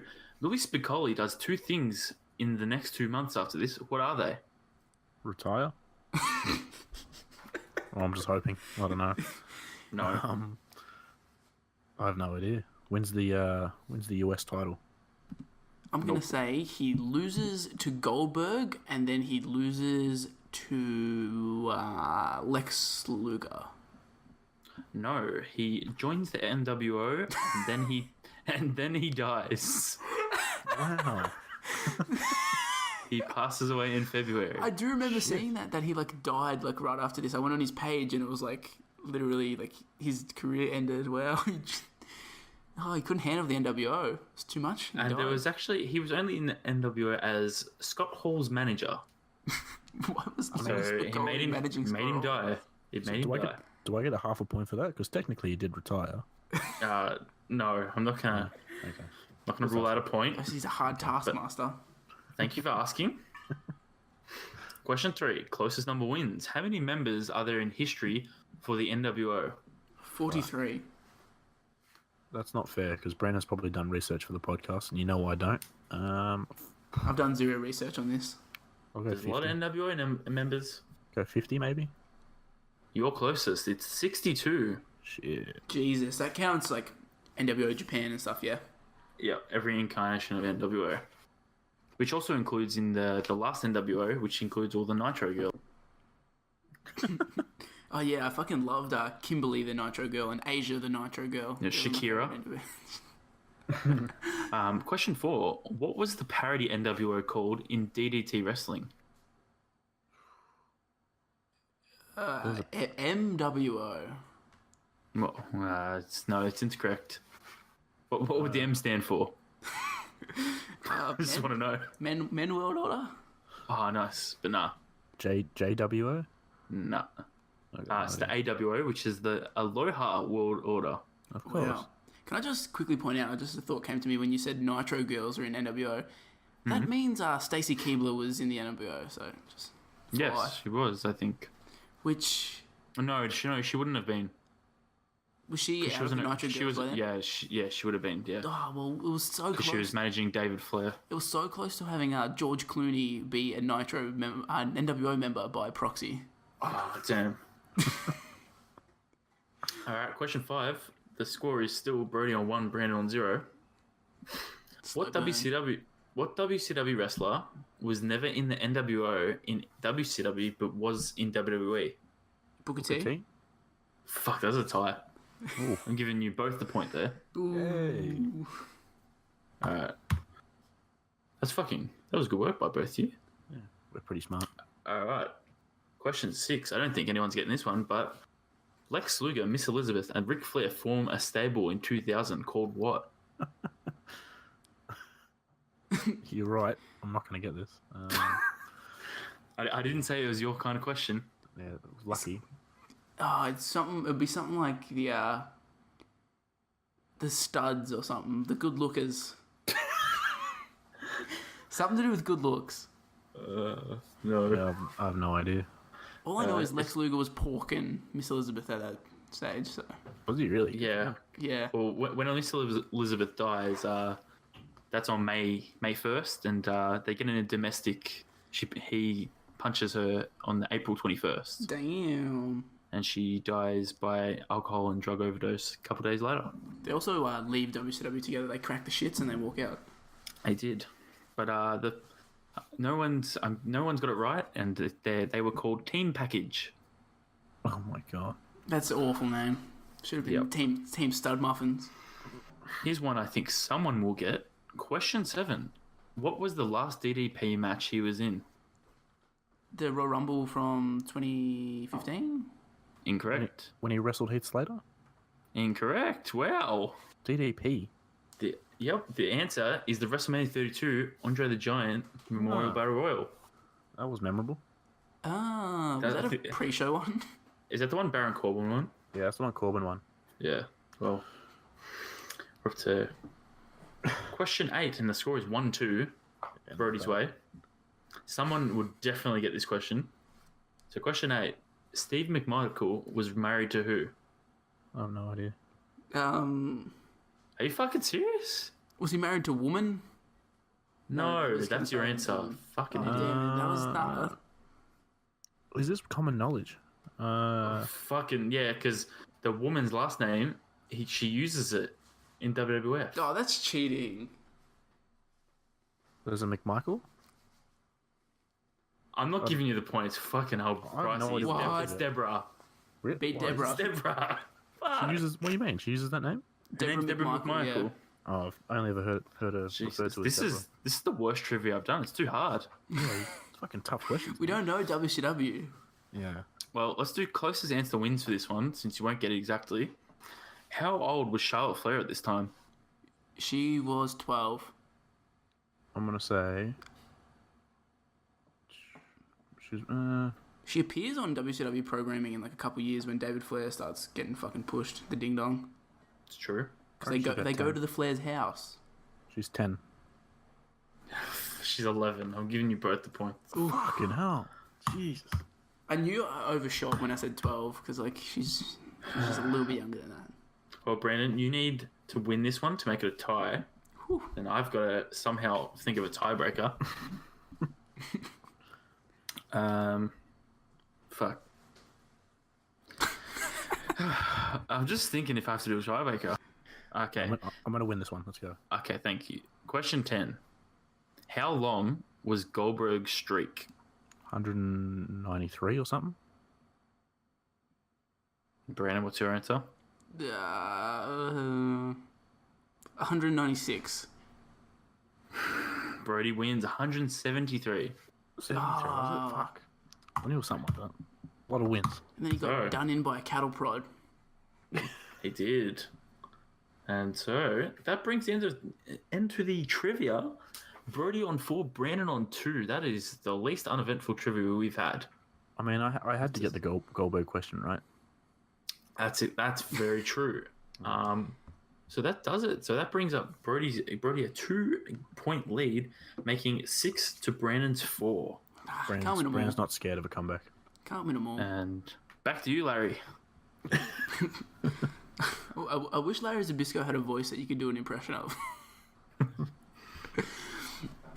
So, Nat's trivia has concluded, which means it's time for the main event, which is Diamond Dallas Page defeating Kevin Nash with Hollywood Hogan in his corner via pinfall to retain the WCW United States Heavyweight Championship in 6 minutes and 41 seconds.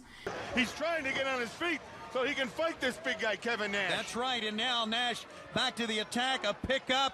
Right now, he's trying the diamond cutter, and Hogan with a gut shot. Hogan with a gut shot. Fans, we've been told we can only show you to the end of the match. And just before I get into this, I have to ask you, does DDP come out with the belt? Yeah.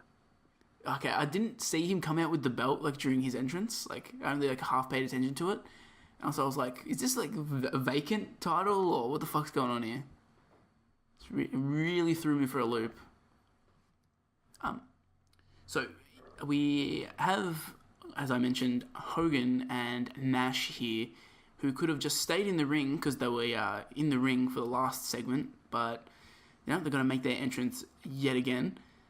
In the match, DDP attempts a diamond cutter, but Hogan punches him in the gut and gets Nash DQ'd for reasons. Then the Giant comes to the ring to face Nash, and Tony Schiavone keeps telling us we're out of time. He does this for about 30 seconds, and then Nash and the Giant finally come to blows, and we finally are actually out of time and cut to black. What did you guys think of the actual longest match on the card? No, it wasn't very good, but most of the card wasn't, so I guess it's not their fault. It's just they had to go with the theme of the show. I couldn't get into it. I was that done by 2 hours and 20 minutes. I couldn't watch anymore. Yeah, I was ready for it to just be over. What about you, Nat?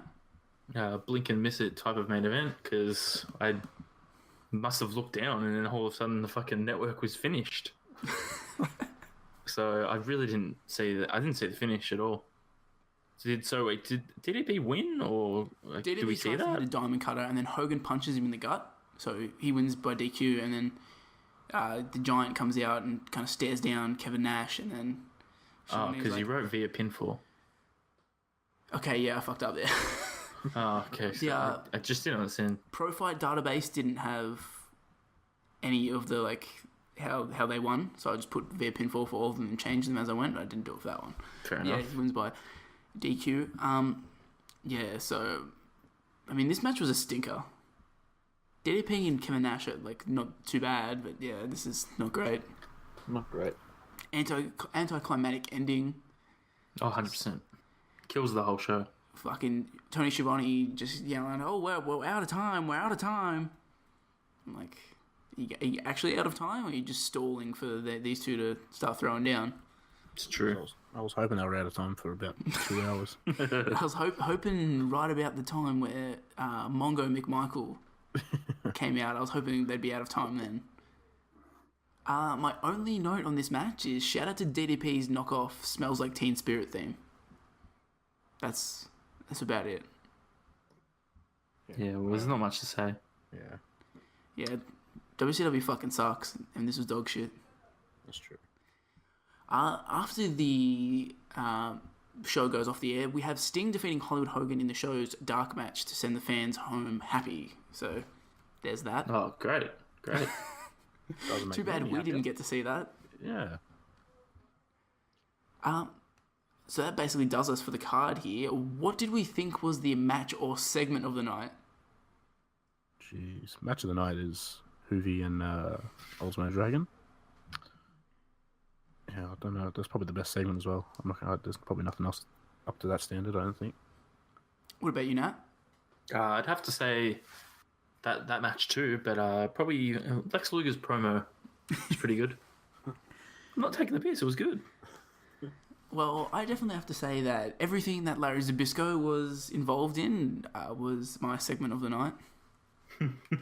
He's the real MVP of Thunder, I think. So shout out to him. But seriously, the match of the night was easily Move and Groove Guerrero versus Ultimo Dragon. And that's on a whole nother level compared to all the other matches on this card. It's like everybody else is phoning it in, and they're just like, we're going to have a good match over here. Yeah. Something that's probably a lot harder to choose is the worst match or segment of the night. Jesus. The worst segment is like all of the recaps and all that shit that they kept doing with Hogan. And yeah, I think we can all agree on that. A lot of the matches are sort of just average, and I don't know if I could pick just one.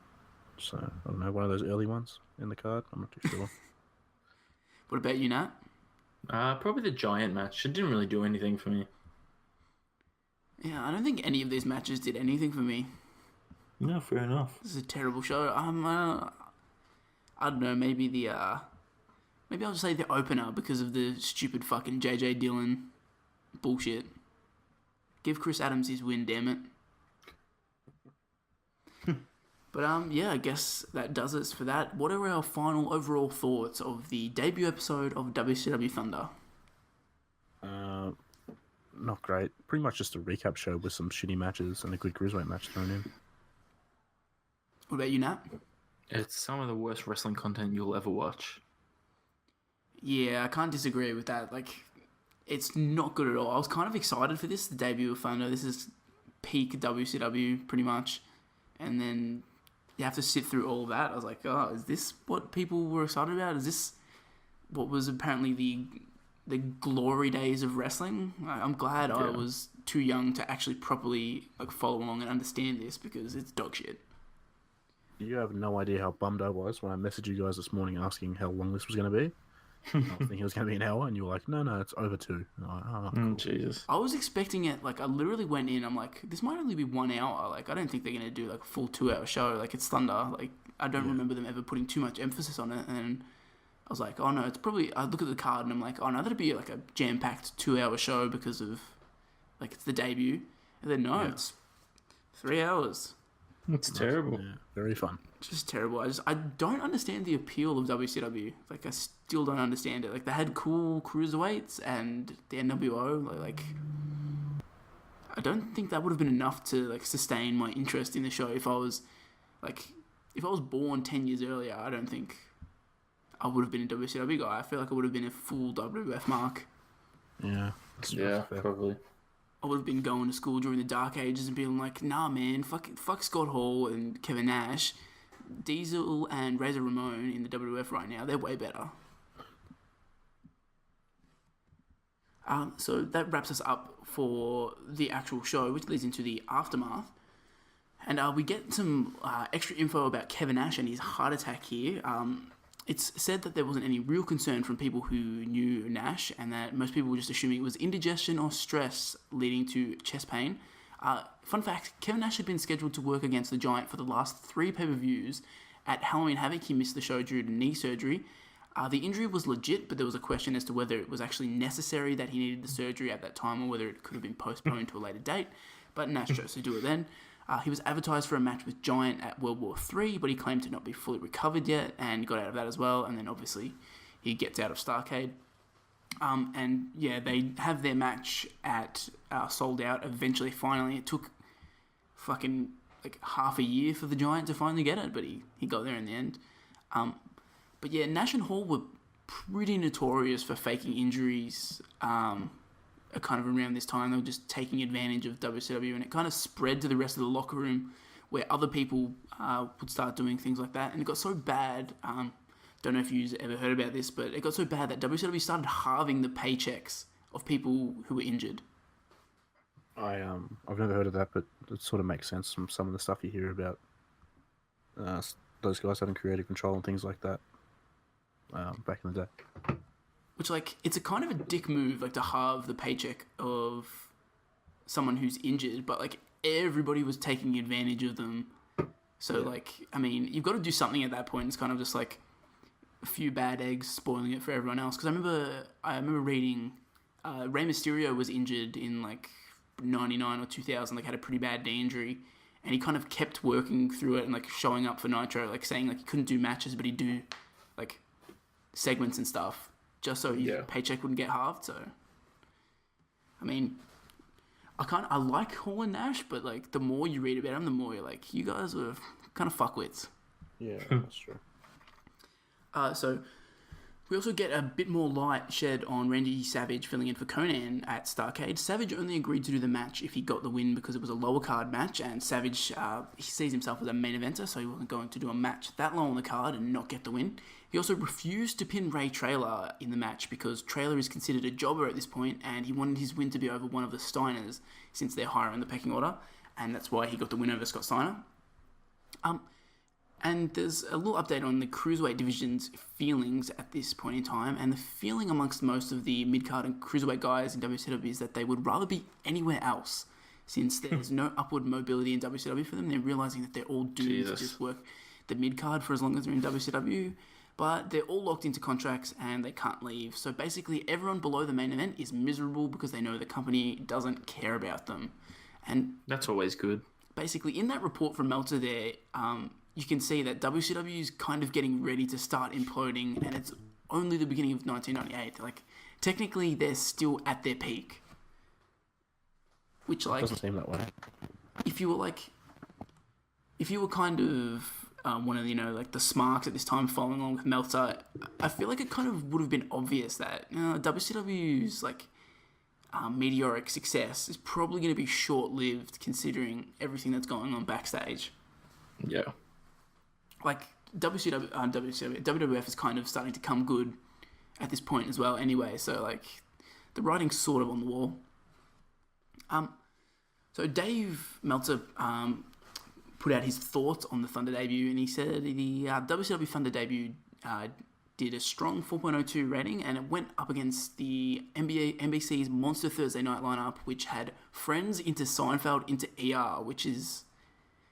like, that's a pretty big fucking lineup. That's a lineup. Which, like, not too shabby for WCW Thunder doing that. I feel like a lot of people would have been regretting watching it. Like, with Friends and Seinfeld, they're like, fuck, man, could have got a new episode of Friends. Instead, I watched Mongo McMichael have a rematch with Goldberg. So the ratings actually dropped like a rock during the main event, though. Clearly, people did not give a fuck about that. They knew Larry Zybyzko was done for the night, so they tuned out.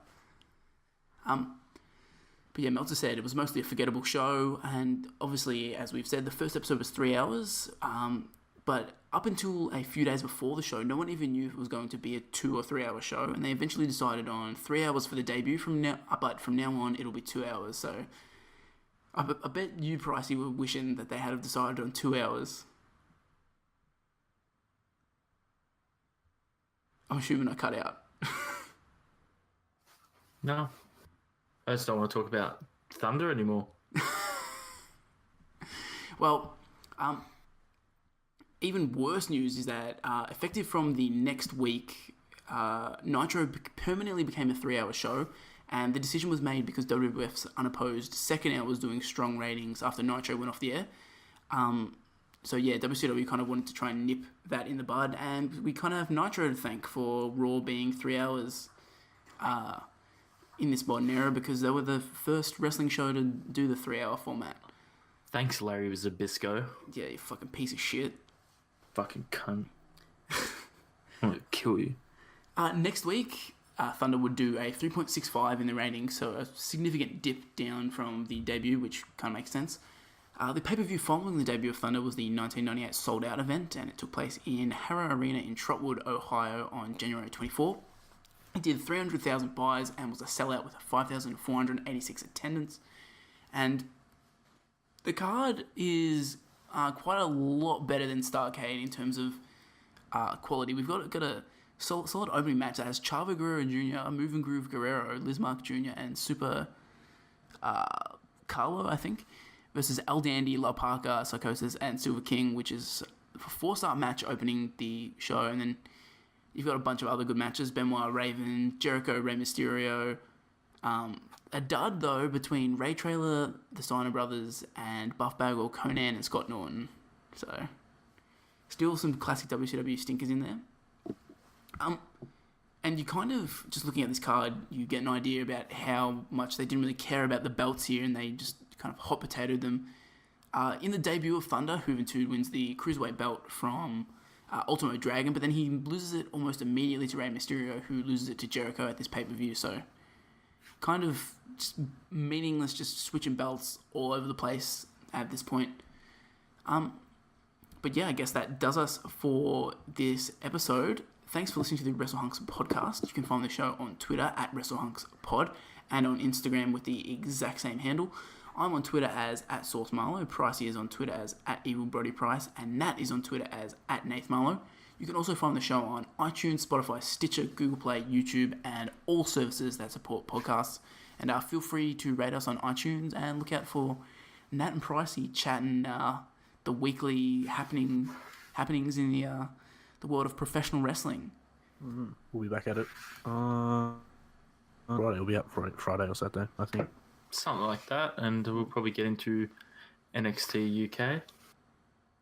Yes, definitely. I definitely want to talk about the big dog that we saw live. I think you should discuss the 6-woman tournament to determine the first ever World Series Wrestling Women's Champion. Yeah, I'm excited about it. If you want to send in your Twitter questions, then go right ahead. I will. I'll tag Shazza McKenzie and get her to write in. So this is the part of the show where we all put up a suggestion for what we should review next week, and then we throw it into a Twitter poll and let all of you decide what we will be covering. And I decided this week just randomly to throw in King of the Ring 2000. I thought we hadn't really done a pay-per-view from like kind of 2000, 2001 era, so decided to chuck that in and be a little bit interesting because it's the King of the Ring tournament. Pricey, what have you suggested here? Well, I was going through the network before, and I was going through the original specials, and I saw Walk with Elias, the documentary. I thought, that sounds good. I've never heard of it. Does it go for a while? I don't know. This is the first I'm hearing of it. I feel like it'll be like a 20 or 30 minute thing. Yeah, so hopefully... or we can just talk about Elias. Yeah, exactly. We'll just put him over for an hour. Well, listen to his albums. I'd be down to that. Down to clown. So, Nat, what's your suggestion? I've gone with King of the Ring 2015 because just thought I'd copy you with your King of the Ring. And I didn't want to go with 02 because everyone hates Brock Lesnar apparently these days. So go with the 2015 one where Sheamus wins. Hell yeah, King Sheamus. Which one's the one that Billy Gunn wins? 99? 99. Who wins 2000? Angle, I think. Yeah, really? King Angle. Yeah, and I'm pretty sure that's when he has Bob Backlund as his manager for a little bit. Oh god, can I not suggest that now? I don't want to see any Bob Backlund ever again. Oh, come on. Bad memories. So next up is our wild card, and do either of you have any suggestions for our wild card? What? Do Did you either cut of you out? have any suggestions for our wild card option on the poll? I'm not too sure. What are we thinking? What kind of content do we want to go for? I don't know. We got a pay-per-view, a network special, a documentary. We should do the WWE cooking show. Hell yeah! What's that called? We should do the cooking show and one of the other and Fashion Files. Kitchen Smackdown. Kitchen Smackdown and Fashion Files. Kitchen Smackdown / They go. Are they short? Fashion Files goes for like 20 minutes, not even, and Kitchen Smackdown like 15. Okay, that should be more than enough content. There's a lot of fuckery going on in the Kitchen Smackdown that I saw. In Fashion Files is a little bit to talk about, and so there should be plenty to cover. Kitchen Smackdown we can talk about Ennis Cantor. Yes. Yeah, I didn't get to talk enough about Thunder players during this podcast today, so I'm excited to talk about Ennis Cantor. I can't wait. I hope that wins now. Yeah. So do either of you have any final words before we sign off here? No, because now we have the other podcast. I don't really have anything to plug. I'll plug it on that one because that's where I need to talk about it. So just say the line, but I guess. What about you, Nat? You got anything? No, I really don't. All off to you. That's all for this week. Stay hunky. I hope Tony Hawk makes a new game soon. Larry Zybyzko, Pro Skater 2. Oh, yeah. Giannis.